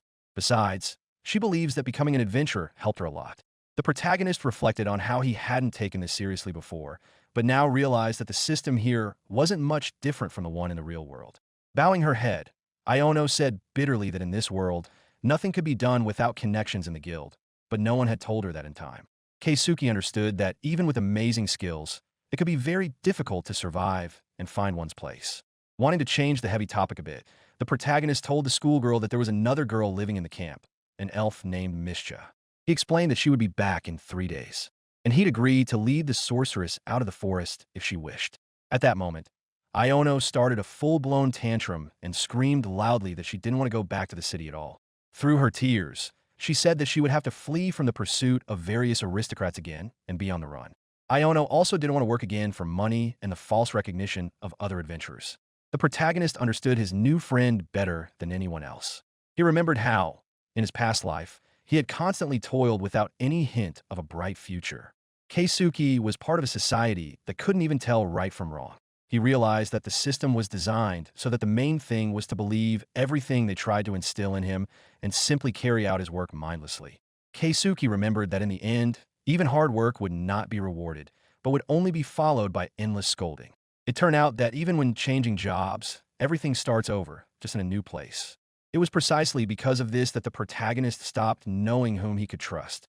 On top of that, he saw a society he hated and a girl who felt the same way, even though she was much younger than he was. Iono bitterly confessed that lately she had lost her sense of taste and found it difficult to eat anything. Bowing before his girlfriend, the protagonist asked her to stay with him. He promised that he would build a separate house for her as soon as possible. Seeing his friend's genuine joy, Keisuke also noted that Iono would have to do her best to help their small community. Misinterpreting what she had heard, Iono asked if she should be a chair or a footrest. Not appreciating the joke, Keisuke calmly asked the girl to choose a more suitable way to participate in camp life. Then the sorceress burst into tears and said that all she had to offer was her body. She added that she was thin enough to serve as a coat rack. A little startled by this turn of events, Keisuke explained that she certainly didn't have to become a piece of furniture for their team. He noted that his friend possessed amazing magic capable of immobilizing even a wild bear.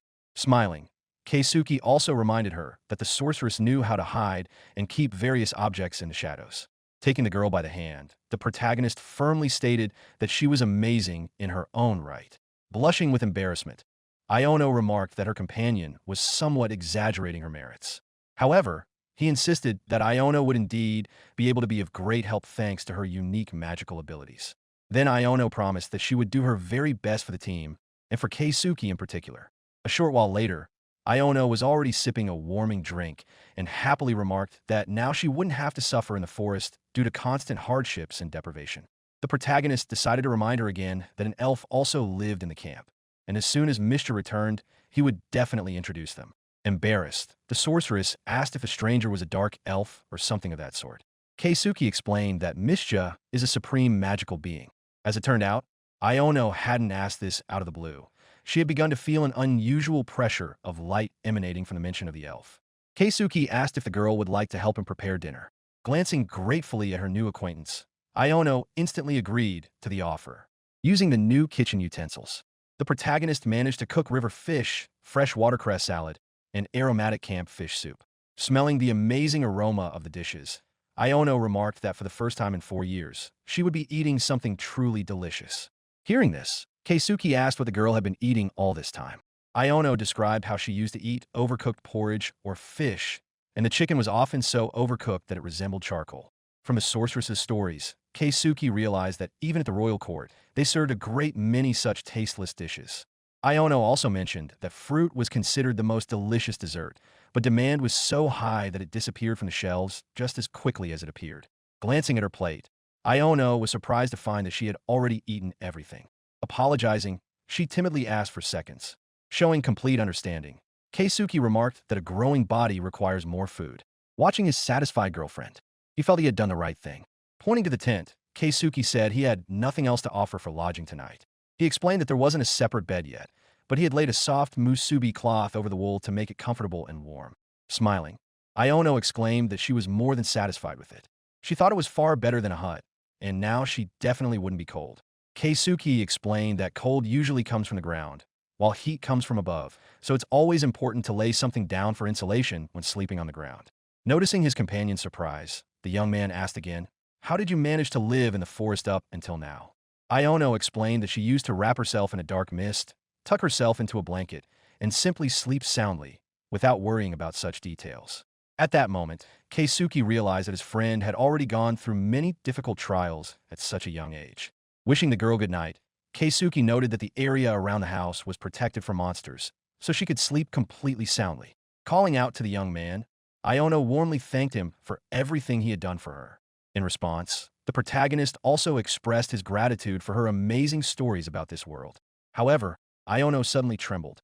She said sheepishly that she was very sorry, but she had forgotten her new friend's name. Reassuring the young lady, the protagonist introduced himself again and asked her not to worry about anything. He was genuinely happy that today there was one more happy person in this world. Upon waking up, the protagonist, out of habit, wanted to wish Mishcha a good morning. But at that very moment, he remembered that she hadn't returned from her journey yet. Thinking wistfully of Mishcha, he realized how lonely he felt without her. Suddenly, a woman's voice was heard from a nearby tent. It announced that the owner of the voice was about to wake up. After wishing Iono good morning, Keisuke noticed how lovely she looked upon waking. Iono apologized for not responding right away when he first called her. She explained that no one had called her by name in a long time, and she had simply gotten out of the habit. Then the sorceress asked if the young man did morning exercises. After answering in the negative, the protagonist clarified that he did warm-up exercises and immediately invited the girl to join him. After the young people finished their morning exercises, they had planned to go swimming. However, it turned out that Iono had no other clothes besides her school uniform and nightgown. It turned out that until very recently, The girl didn't even have a nightgown, and only just before bedtime had the silkworm Musubi given her this garment. The girl felt very awkward admitting that she didn't even have underwear. Apologizing for the inconvenience, the protagonist thought sympathetically about how his new acquaintance had been wearing old clothes all this time. He handed his friend a storm griffin's claw, which had disinfecting properties and could easily serve as soap. Approaching the river, Keisuke pointed to a specific spot, fenced off by rocks, where the current had formed a natural island that served as their shower area.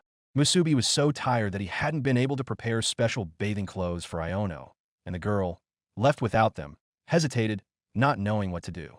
She remembered that adventurers often bathed in open bodies of water, but she herself had never encountered such a situation. The protagonist understood that his friend simply needed to wash up, since it was unknown how much time she had spent in the sacred forest before meeting him. When Iono finished her bath, she apologized again for having previously neglected her hygiene. Showing complete understanding, the protagonist noted that he hadn't brought up the subject yesterday, so as not to embarrass the young lady with such a sensitive topic. Thanking the young man for his tact, the sorceress bowed her head before him. While smoothing his friend's hair, Keisuke was actually discreetly checking her for lice, but wisely kept quiet about it. Smiling, he told his friend that an elf had once explained to him in detail the importance of washing while living in a magical forest. Although, in reality, Keisuke remembered perfectly well that no such conversation had ever taken place. He simply wanted to reassure the girl that she wasn't the only one facing such difficulties. Iono noticed the pleasant scent coming from the guy. Thanking her for the compliment, the protagonist reminded her that they both aspired to create civilized living conditions, and that was precisely why it was necessary to adhere to certain rules and norms. Gazing deep into the forest, Iono remarked thoughtfully that many people met their doom in this place.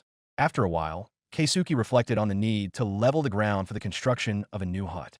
Now that Iono had joined them, he decided to build separate housing for all the new settlers. Suddenly, Iono approached Keisuke and expressed a sincere desire to help. When he expressed doubts that physical labor might be too difficult for her, she confidently replied that, thanks to magic, she would be able to handle any task.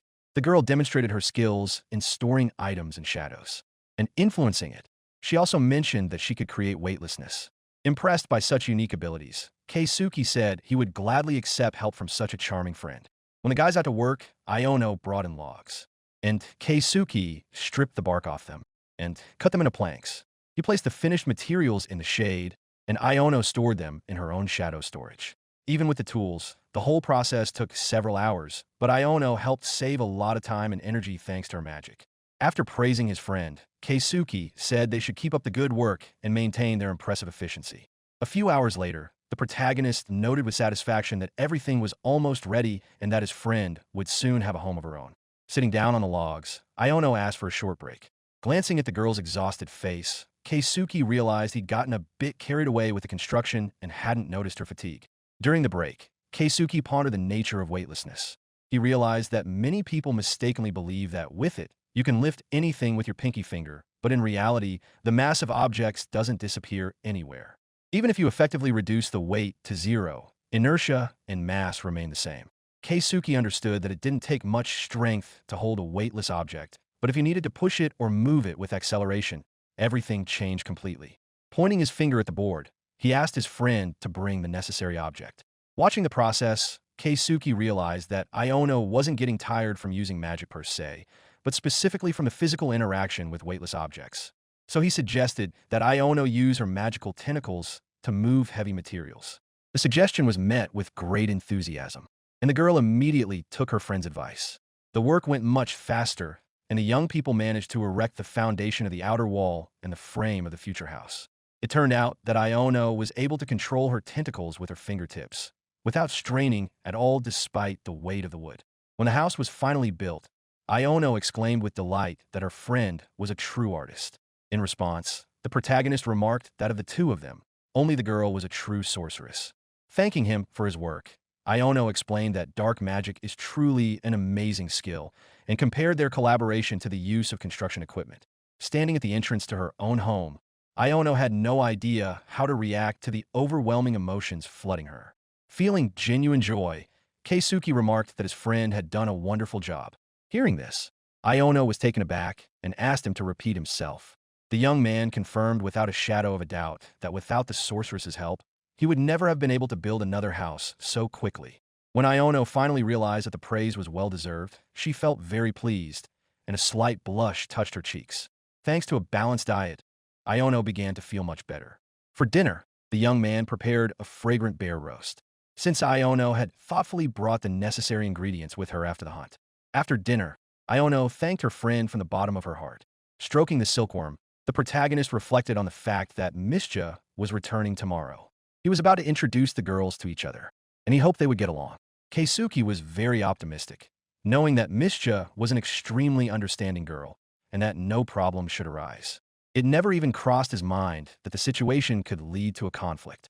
Iono used her unique shadow manipulation technique and magical tentacles. However, the fish slipped through her fingers once again, and the protagonist noted with a light sigh that his friend had once again missed her catch. Trying to explain herself, Iono sheepishly explained that she just couldn't seem to hold onto anything slippery. Keisuke gently suggested that Iono didn't have to fish at all if she found it so unpleasant. Iono then bowed her head and said that her friend had been doing this work all the previous days, but she also wanted to be at least a little helpful to the team. Nevertheless, Keisuke understood that, despite his friend's good intentions, she shouldn't take on a task that was beyond her capabilities. When Iono finally managed to catch a fish, she froze in indecision, having absolutely no idea what to do next. Using her tentacles, she tried to somehow hold the catch in place. But Keisuke explained that in order to eat the creature, it first needed to be gutted. After another unsuccessful attempt by his friend, he asked her to remove her magic. It was at that very moment that Mischa emerged from the forest, and it was clear from her expression that she was in a highly combative mood. Drawing her dagger, Mischa addressed Keisuke with obvious displeasure in her voice. She stated that Keisuke had clearly lost his composure, since he had brought a practitioner of black magic to their safe haven. The elf also asked if there was anyone else with Iono. Trying to defuse the escalating conflict, Keisuke asked his friend to stop and listen to him carefully. Looking at her close friend, Mischa noted with bitterness that during her absence, Keisuke had managed to befriend a practitioner of forbidden magic. Waving his arms, the young man passionately explained that the elf could rest easy, for the sorceress posed no threat whatsoever. Suddenly, Mischa moved in close to her friend, checking to see if the stranger was casting a spell on him. Still, having calmed down a bit, Mischa apologized for her overreaction. At that very moment, Iono let out a loud cry, complaining that the fish was too slippery and disgusting to the touch. Noticing such a spontaneous reaction, Mischa remarked in surprise that Iono really wasn't at all like the dark mages she'd encountered before. Mischa explained that to use forbidden skills, a person usually has to believe in the god of chaos or feel a burning hatred for the whole world. It turned out that dark mages are people who have endured immense suffering, and they draw their power from the anguish dwelling in their souls. That is precisely why their magic can take on the most diverse forms, for it is limited only by the bounds of their own imagination. Upon hearing this, the protagonist realized that Iono believed in something entirely different. He suggested that Iono drew inspiration from the weekly magazine Shonen Jump. Having no idea what he was talking about, the elf asked Keisuke to repeat himself. The protagonist asked his friend not to worry about it, since this phenomenon is widespread in Japanese culture and difficult to explain. Then he smiled warmly and said he was very happy she had returned. Mischa smiled back and said she had finally made a home. At that very moment, the group burst into laughter, realizing just how comical and strange the situation had become. Meanwhile, Iono continued to clutch the ill-fated fish in her hands, awkwardly wondering what she should do next. Mischa approached the sorceress and remarked in a friendly tone that she, too, had come from Keisuke's homeland. She expressed sincere joy at the new acquaintance, though she did notice Iono's slight shyness. The elf added that even to someone from another world, her companion looked somewhat unusual. Wanting to befriend Iono, Mischa complimented her, saying she looked very cute and had amazing taste in clothes. Iono, covering her face with her hands in embarrassment, whispered to Keisuke that the elf's divine light was literally blinding her eyes. The protagonist decided to divert the girl's attention and showed Mischa all the upgrades that had been made to the huts during her absence. Noticing the wooden floor and thicker walls, Mischa sincerely praised her friend, noting that his construction skills were getting better and better. Keisuke had crafted the hinges himself, and he'd managed to build a fold-out bed, as well as a table that could be stored compactly when not in use. Mischa noticed that her friends were walking around the house barefoot and asked why. The protagonist explained that it was a long-standing habit of theirs. one that had remained from their time living in the real world. Not understanding such subtleties, but wanting to be like everyone else, the elf immediately ran to take off her shoes at the entrance. Upon hearing that it wasn't necessary at all, she firmly declared that she, too, wanted to walk barefoot, just like everyone else in the house. Keisuke explained that he hadn't yet built a special tataki platform to separate the hallways from the living quarters. Then the elf girl realized that this unusual tradition originated in Japan. Looking around, Mischa noticed the changed roof of the house. Iono proudly explained that she had used her tentacles to lift the wood up there, but she immediately added that without the young man's clear guidance, she would hardly have managed to do anything. Watching the girls chatting peacefully, the protagonist realized with satisfaction that this hut had also become a source of legitimate pride for the sorceress. Perhaps, he mused, this was the first real joy Iono had experienced in this new world. A short while later, Keisuke showed Mischa the olive oil that Iono had brought with her from the city. He explained that vegetable oil, unlike animal fat, does not solidify at room temperature and has a very pleasant aroma, making it ideal for cooking. Looking at the elf, the protagonist said that this wonderful thing would be very useful to him in the kitchen. Mischa immediately guessed that her friend was planning to cook something special just for her return. Receiving an affirmative answer, she eagerly said she was looking forward to tonight's dinner. Turning to Iono, the elf asked how she had managed to bring so much oil with her. Shrugging, Iono admitted honestly that she couldn't cook at all. It turned out that Iono used to simply toss fish in a boiling oil, and the result was something vaguely resembling a deep-fried dish. This description piqued Mischa's curiosity, and she immediately asked Keisuke to prepare something similar soon. Keisuke noted that he wouldn't just copy Iono, but would do everything much more correctly and professionally. To do this, he used a pot containing potato starch. To obtain the starch, the protagonist had to peel the local potato substitute, wrap the tubers in paper, and add water. After waiting for a film to form on top, he carefully collected the plant powder that had settled at the bottom of the pot. Then Keisuke drained the water and repeated the process as needed. Once the substance had completely dried, the starch was ready for use. Keisuke explained that the starch would be needed to coat the meat before frying. He also explained that soaking the meat beforehand in water with salt and sugar makes it especially tender and juicy. After dipping the pieces in the starch, the protagonist began deep frying them. The result was a mouth-watering assortment of rabbit, boar, and bear. Iono and Mischa tasted the dish and unanimously agreed that it was incredibly delicious. As he enjoyed his dinner, Keisuke himself relished the crispy breading, which was so satisfying to bite into, and the juicy meat, which had retained all its juices thanks to the perfect marinade. After thanking her friend for the magnificent dinner, Mischa also turned to Iono to thank her for the olive oil. Beaming with happiness, Iono admitted that this was the first time in 3 years she had eaten so well. Stepping away from the table, the protagonist grabbed his crafting tools and quickly fashioned a small skewer. After skewering pieces of meat onto it, he solemnly handed the resulting dish to Iono. Looking at the gift, the girl noticed with surprise that it strongly resembled a traditional Japanese treat. At that very moment, Mischa asked him to make the same skewer for her too. Watching the girls devour their dinner with gusto and chat cheerfully with each other, Keisuke thought with genuine joy about how wonderful it was that they had managed to get along and find common ground after all. Before Mischa left, the protagonist tried to persuade Iono to wash her hair in the river. And that was when the idea of a basin struck him. He reasoned that with the help of such a device, he could convince the girl to take a bath more comfortably. Standing next to Iono, Keisuke began to explain the intricacies of the task at hand to her. First of all, the board had to be divided into 10 equal parts. Each board had to be positioned at a 72-degree angle. He also explained that the structure had to gradually taper toward the bottom. However, Keisuke noted that he didn't need precise measurements, since the difference in width between the top and bottom was small, and the main thing was simply to avoid significant deviations from standard.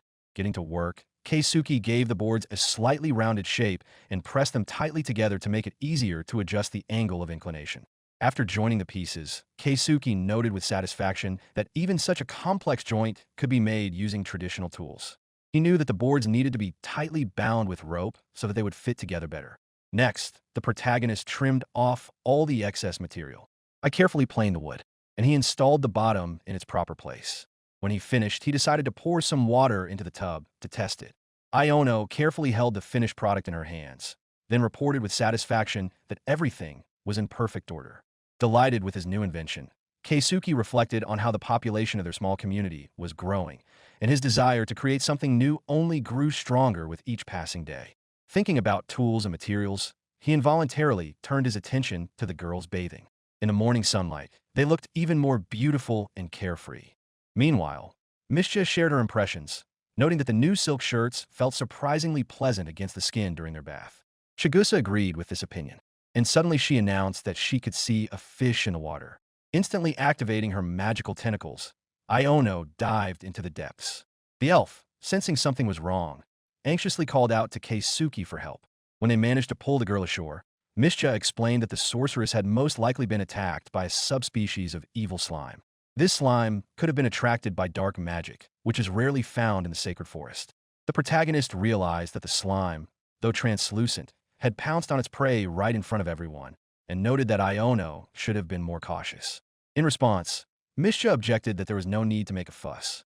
She added that such creatures usually never attack people, a fact she had confirmed time and again through her own experience. Suddenly, Iono coughed, then began apologizing for what had happened. The protagonist leaned over his friend and gently said that the main thing was that she was still alive. At that very moment, he noticed a small, bright glow in front of him. Leaning down, the young man saw a small glass sphere. Mishka, who had approached them, explained that these were the remains of the cells from that very evil slime. It turned out that the cells had separated from the nucleus, hardened, and taken the shape of a sphere. There are people who buy such spheres for their beauty. Even weak slime is capable of leaving behind such a trophy, and low-ranking adventurers make a living this way. The elf added that without proper weapons, it's practically impossible to completely destroy slime creatures. Sitting down next to Keisuke, she explained that when one slime loses its core, another nearby, one absorbs its body. It's extremely difficult to handle a large group of these magical creatures alone, since they constantly modify and supplement each other. The protagonist began to think that defeating such an enemy would be possible if all the slime creatures were eliminated at the same time. Such a plan seemed quite complicated to Keisuke, but still feasible. At that moment, Iono got up from the ground and explained that she had relaxed for just a moment, and immediately some kind of slime had attacked her. The boy continued to examine the stone balls, and he noticed that the impact was making them smaller. Besides, he realized that this could be an interesting material for construction, and finding such an object was yet another sign of this world's superiority over his former reality.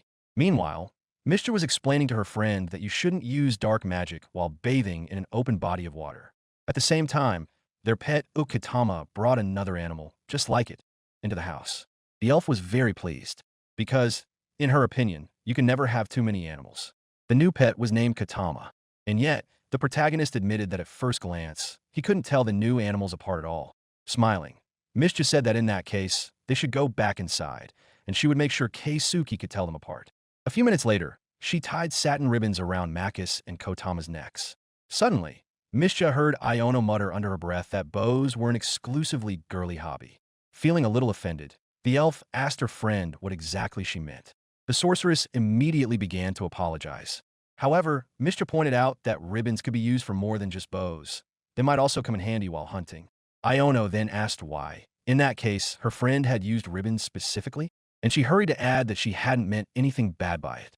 Trying to justify herself, the elf explained that she didn't actually carry ribbons around everywhere specifically to make bows. As soon as she uttered that last sentence, Iono vanished instantly, covering her face with her hands. Mishka reflected on how embarrassed she felt about her secret obsession. Turning toward where her friend had been standing just a moment ago, she asked her to keep it a secret from Keisuke, but Iono was no longer there.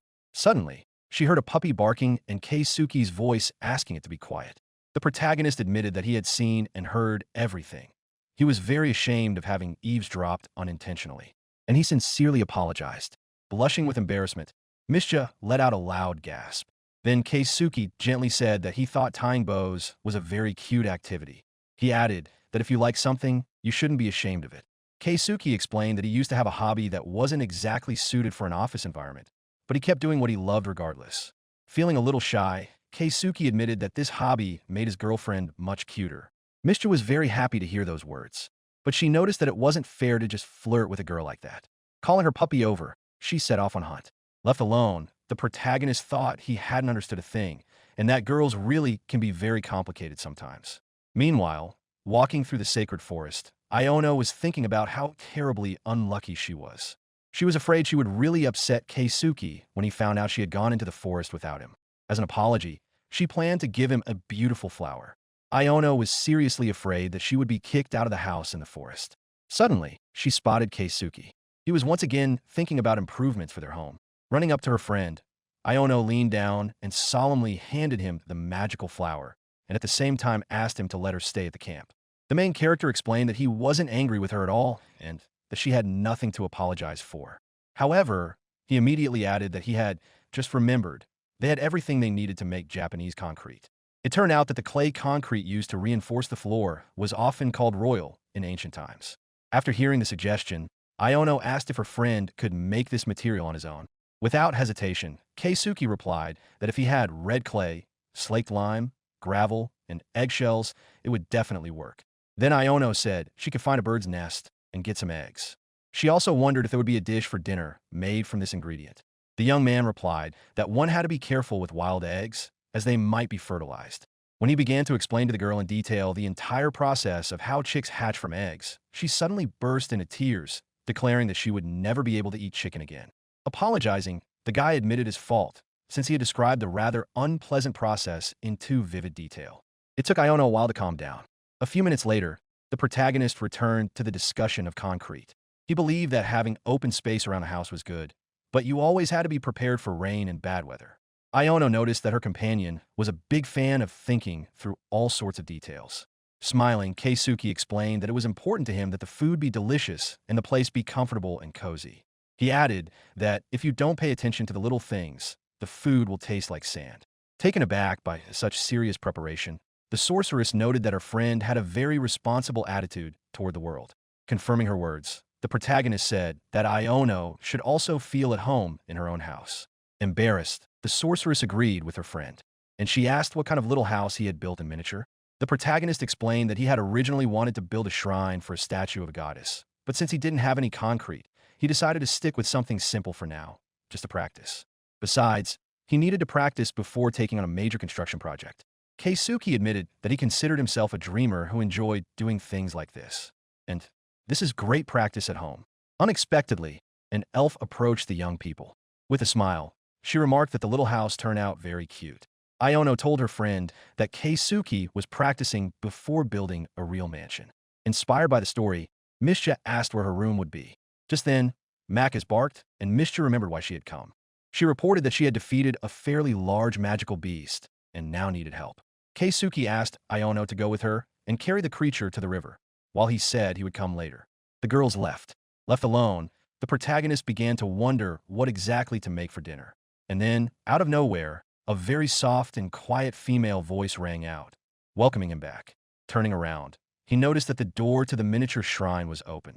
Inside, illuminated by a soft light, stood a figure whom he took to be the spirit of a goddess. The lady, or rather, the little fairy, remarked that, despite its modest size, the little house had turned out beautifully. It turned out that recently, the world of the fairies had been lacking warmth, and one of them had discovered a small house where there was plenty of it. Mischa was genuinely surprised that the fairy had decided to appear before humans, since these creatures usually prefer to keep to themselves. The petite girl with translucent wings confided that she usually hides her beautiful wings from people, but here she felt safe. Listening to his friend gush about the forest creature, the protagonist asked the elf if the girls knew each other. Receiving a negative answer, he asked in puzzlement, then why are they communicating so closely and intimately? Turning to him, Mischa explained with a smile that it's best not to quarrel with fairies or make enemies among them. Besides, half of what they say makes absolutely no sense, so it's not worth taking everything seriously. Mischa was also certain that a fairy could be useful for craft work. Keisuke generously said that the fairy could use the house however she wished. She thanked the young man for his generosity. She introduced herself as Cineraria. However, as soon as Iono appeared in the doorway, the fairy's friendly demeanor instantly turned hostile. Cineraria attacked Iono without hesitation, inflicting significant physical damage on her. Having neutralized her rival, she proudly declared that she had protected their home by eliminating a potential threat. Standing before Iono, the protagonist firmly told Cineraria that the sorceress wasn't a bad person and that she belonged in their small community. At that moment, Iono, sniffling, tried to call the fairy sweet and amazing, while apologizing for the inconvenience caused. Narrowing her eyes, Cineraria sternly asked her master if he was having nightmares. Receiving a negative answer, the fairy softened and said that, apparently, the sorceress hadn't done any harm in this place, which meant the host was safe for now. Turning to the fairy, Mishcha confirmed that the young man really wasn't lying, since she herself had initially suspected Iono as well. However, Cineraria had no intention of apologizing for the physical harm she had caused, justifying her attack by saying she was protecting the master in the house. After this incident, Iono continued to hide behind the protagonist's back for a long time, peeking cautiously over his shoulder. And that is how another unusual resident appeared in their camp. Cineraria quickly settled in and began actively offering advice on how to furnish the home. She noted that the sofa was, of course, very practical, but completely tasteless from a fashion perspective. The fairy ordered a neoclassical-style sofa with elegant depictions of fairies. And Keisuke began to realize that his new acquaintance turned out to be quite annoying, but useful at the same time. She also asked the young man to put an air mattress on the sofa, or at least some soft animal fur. When asked where in the forest one could find an air mattress, the fairy replied in surprise that rubber trees grew right there in that very forest.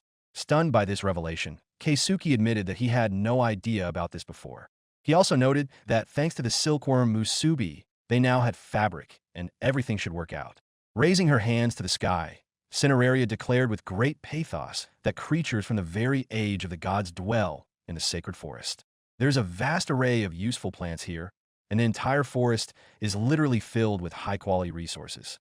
She added that if these riches are used wisely, humans are unlikely to disrupt nature's fragile balance. Agreeing with her, the protagonist understood that for now he needed to take in only half of the information, but overall, the fairy's words sounded encouraging. Unexpectedly, Cineraria asked coyly if he found her attractive enough. After answering the negative, Keisuke hurried to explain that he thought she was beautiful, but strictly in a friendly sense. The fairy smiled knowingly and said she would go collect rubber, but she needed something sharp. After making a small, pointed stick, Keisuke handed the weapon to his friend. In the tiny fairy's hands, the stick miraculously transformed into a sharp, skillfully crafted sword that glinted in the sunlight.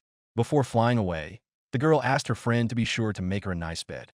She didn't answer his follow-up questions, but she remarked meaningfully that it would definitely come in handy for him in the future. Keisuke offered to call someone for help so the fairy could carry everything she had gathered. Turning around in mid-flight, Cineraria proudly replied that there was no need for that. To prove her strength, she effortlessly lifted the astonished Iono off the ground, demonstrating incredible power. Stunned by what he saw, the protagonist reflected on the fact that such a tiny body concealed truly immense power. Suddenly, the fairy abruptly let go of the sorceress, and she began to fall. To prevent his friend from falling, Keisuke dashed over and caught her just before she hit the ground. Once in his safe embrace, the sorceress whispered fearfully that she was now very afraid of the fairy. Cineraria, however, without the slightest embarrassment, reminded him once again of the need to make a new bed and vanished into the thicket. The protagonist recalled that the fairy had recently interfered with him while he was building a model of the temple. However, despite these circumstances, he still managed to finish the work he had started. Looking at the finished structure, Cineraria nodded approvingly, but she noticed that there was definitely a lack of decorations. She immediately offered her help and volunteered to decorate the temple with flowers, but for that she needed miniature flower pots. Thinking about this task, Keisuke asked Musubi if he had any ideas on how to bring the fairy's vision to life. However, at that moment, the silkworm was busy creating an exquisite decorative fabric. Glancing at the temple's new look after all the renovations, Keisuke noted that this decoration was definitely worth keeping. Cineraria was genuinely curious. What exactly was the boy constantly praying to the goddess for? Without a moment's hesitation, Keisuke replied that he didn't actually have any specific goal. He simply wanted to say thank you. The protagonist was deeply grateful to the goddess for allowing him to be reborn in a world where his wishes began to come true. After all, he now had wonderful tools, free time, unexpectedly nice neighbors, and reliable helpers. Compared to his past life, he had absolutely nothing more to wish for. Unexpectedly, the fairy began making extremely ambiguous and even bold requests to the goddess, asking for all sorts of blessings for herself. Hearing this, Keisuke gently but firmly asked his friend to stop making such requests. Upset, Cineraria pouted and said that it wasn't fair since everyone else's wishes had already been granted, but hers hadn't. Keisuke explained that he personally hadn't done anything specific to grant wishes and didn't possess such power. Then Cineraria thoughtfully pointed out that it was easy to understand the wishes of Iono, the child of darkness. After all, she needs a quiet place and delicious food, and that's quite obvious. Besides, she revealed that the elf also has her own secret wish. It turned out that those around her consider Mischa an outsider and not quite one of their own, but the protagonist was able to accept her just as she is. After a follow-up question, the fairy explained that Mischa's most cherished wish is to be accepted and to be of use to someone. That is precisely why, 10 years ago, the elf settled in the sacred forest of her own free will. Once upon a time, Mischa vowed never to use the sacred forest for the sake of war. However, they're now in a forest located right between countries at war. Keisuke asked if he had understood correctly that the elf wanted the resources found here not to be used for battles and bloodshed. Upon receiving an affirmative answer, the fairy explained that Mischa wanted to stop the destruction of this unique place and protect the species threatened with extinction. It turned out that influential people from each of the warring regions had refused to cooperate with Mischa, considering her an outsider. So, without any support, she was left completely alone in the forest. And yet there were a few individuals who let her into their territories, but Mischa was branded an enemy, a stigma she could not shake. Reflecting on what he had heard, the protagonist noted that if Mischa didn't want this place used in war, then if they found something unique here, they wouldn't be able to use it for military purposes either. He understood that charcoal from the local trees was capable of melting even iron, and he realized that the value of this forest was incredibly immense. He was afraid to even imagine what else these amazing trees could be used for. Cineraria respectfully noted that only the young man, a person from a completely different world, was able to understand the elf. Towering over Keisuke and looking him straight in the eye, the fairy asked seriously what the young man planned to do next with this forest. After a moment's thought, Keisuke replied that even in his past life, he had grown tired of doing things he didn't want to do. He just wants to eat delicious food, enjoy his time here, and simply live for his own pleasure. This was very important to him, and this was exactly the lifestyle he had chosen for himself. His craft allowed him to use his mind and hands, and the young man also loved doing everything on his own. All these things undoubtedly brought him joy, and that was all he wanted to hold in his heart. And yet, Keisuke admitted that he wasn't entirely sure if he and Mischa would see eye to eye on everything in the end. However, he knew for certain that he was ready to support her no matter what. Besides, they need to be reasonable, since their goals essentially overlap. He also believed they could be helpful to each other, which meant everything was working out well. To clarify, the fairy asked if she had understood correctly that Keisuke wanted everyone's happiness. Keisuke then confirmed that if he did what he wanted and, in doing so, proved useful to others, he would be able to leave a mark on their memories, and thus, on the future as well. As he thought about his friend, Keisuke realized that Mischa was fighting for an ideal that no one accepted, and she was doing it alone in the sacred forest. Turning to the host, Cineraria gently pointed out that there were few people in the world with a heart as big as his. Suddenly, she interrupted the serious conversation and asked briskly how things were going with the flower pots. Besides, the fairy asked him to stop chatting and finally get to work. Surprised by such a sudden change of subject, the protagonist explained with a smile that he didn't like being forced to do anything at all, but in this case, he would probably agree. However, the next day, the flowers were already blooming in miniature pots, and the temple became even more beautiful and cozy. And the beautiful fairy proudly took on the role of caretaker of this sacred place, promising to keep it tidy and beautiful. The main character clearly understood that for a comfortable and safe life in nature, it is always necessary to have a backup plan and think everything through in advance. For example, it's usually advantageous to settle near a river, but if there are prolonged rains, being near water can become dangerous due to flooding. Keisuke reflected that various containers could be used to store water, but this was a rather simple method that saved time only partially. As he explained all this to Iono, he noted that there was also a well from which they could draw fresh water every day, regardless of the weather. Clenching his fist resolutely, Keisuke solemnly announced that they would dig a well. He immediately asked Iono if she could help with this difficult task. Upon receiving an affirmative answer, Iono suddenly recalled a terrifying scene from an old movie where a long-haired, ghostly maiden emerged from a well. When Keisuke heard the request to place the well far away from the house, he remarked with a smirk that he could only guess what strange images were running through his friend's head. In any case, he planned to build a well with a hand pump to make it convenient and hygienic. As he began construction, Keisuke set about explaining how the future device would work. He had seen only one hand pump a very long time ago, but he remembered the basic details. It turned out that the pumps work on the same principle as ordinary syringes. Accordingly, he needed to make a piston to draw water in a cylinder into which the water would flow. First of all, the protagonist decided to make a long, thin cylinder using the same method as for the wooden bucket. Then he needed to make a through hole for the piston to fit into. Keisuke cut down a tree with a suitable round shape and then carefully worked it, striving for perfect smoothness. Next, he added a strip of soft leather that covered about a third of the piece. Thanks to this material, the piston could move smoothly inside the cylinder without getting stuck or letting air escape. Then Keisuke drilled a hole in the center. It was just big enough for enough water to pass through. He took a rubber sheet and a copper plate, which he had purchased earlier in town. After securing the two plates together, he emphasized that this was, in fact, one of the most important parts of the entire mechanism. Explaining the intricacies of the device to Iono, Keisuke clarified that when water flows in from below under pressure, the valve cover opens, allowing the liquid to pass through. Meanwhile, when the piston returns, the cover closes tightly, preventing the water from escaping. The final step was attaching a long stick to the piston handle to create a lever.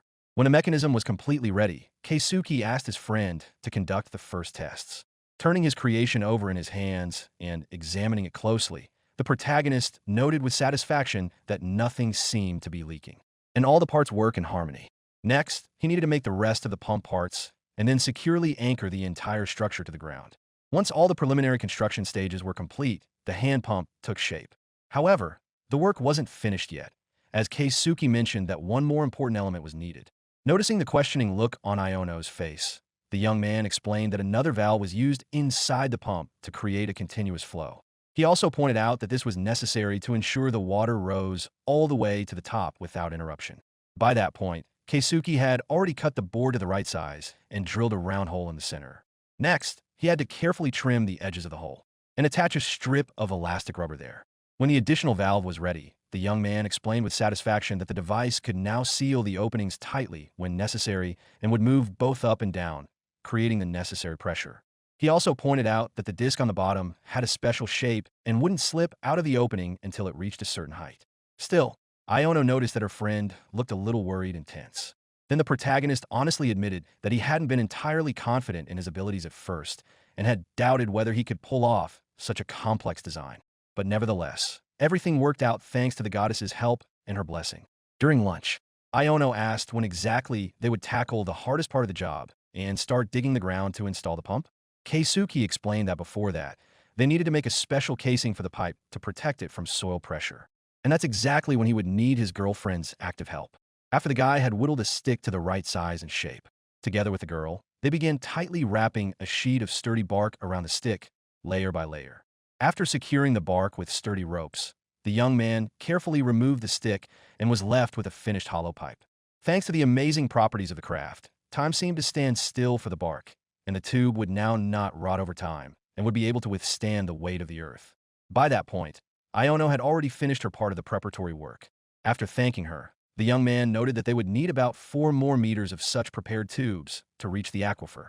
It turned out that these calculations were quite accurate, since their little helper, Ukitama, had already conducted a thorough survey of the groundwater and identified the most promising spot. While they were working, Iono noticed that her partner was drilling many small holes in the pipe. The protagonist explained that water from the surrounding soil would flow through these holes into the pipe. This would significantly ease and speed up the process of manually pumping water from the well. When all the pipes were ready, Keisuke picked up a shovel and said decisively that it was time to start the most important part. First, the young men loosened the top layer of soil a bit to make it easier for them to work at the initial stage. Then they used a special tool for digging deep holes. After using the auger, Keisuke announced that all that remained was to carefully insert the pipe into the hole. This crucial task fell to Iono. She began deftly manipulating her shadows and tentacles, guiding the pipe deeper. The protagonist asked curiously if it was necessary to say the names of her skills out loud every time she used them. Laughing, Iono replied sincerely that it gave her extra strength and confidence. Using his crafting equipment, the guy suddenly noticed that he himself had involuntarily spoken the name of his skill aloud. Smiling, his friend was glad to hear she wasn't the only one performing such a funny ritual. And yet, Keisuke found himself thinking that, for some inexplicable reason, it really was much easier for him to work after he said those words out loud. It seemed to him that the sacred treasure responded to the call when it was named, as if it were a living creature. In any case, the protagonist proceeded to the most critical stage and began carefully driving the pipe into the prepared hole. Next, he inserted the drill bit and turned it slightly, deepening the hole. It turned out that he had to periodically pull the drill out to clear away the accumulated dirt and continue the process. However, the Iono shadows were so nimble that they instantly absorbed all the excess soil, and a single pass turned out to be quite enough. Smiling with joy, Keisuke turned to his friend and said with feeling that she was truly a savior. After several hours of hard work, the main character pressed his ear against the pipe and listened. A moment later, he happily announced that he thought he could hear water deep below. Now all that remained was to insert the lower part of the pipe with the filter. It turned out that the tip of the pipe was specially covered with a fabric filter to prevent dirt and sand from getting inside. The young people had to pour a glass of water on top to check the seal and the filter's performance. If the water remained on top and didn't drain away immediately, it meant the groundwater level had been reached. He installed the hand pump in the prepared spot. The young man proceeded to the final test. He gradually poured a little water inside to create initial pressure. Then he pressed down hard on the lever. And at that very moment, clear, transparent water gushed merrily from the pipe. The friends were beside themselves with joy and pride that they had managed to create such a useful device with their own hands. At that very moment, the elf returned from her long journey.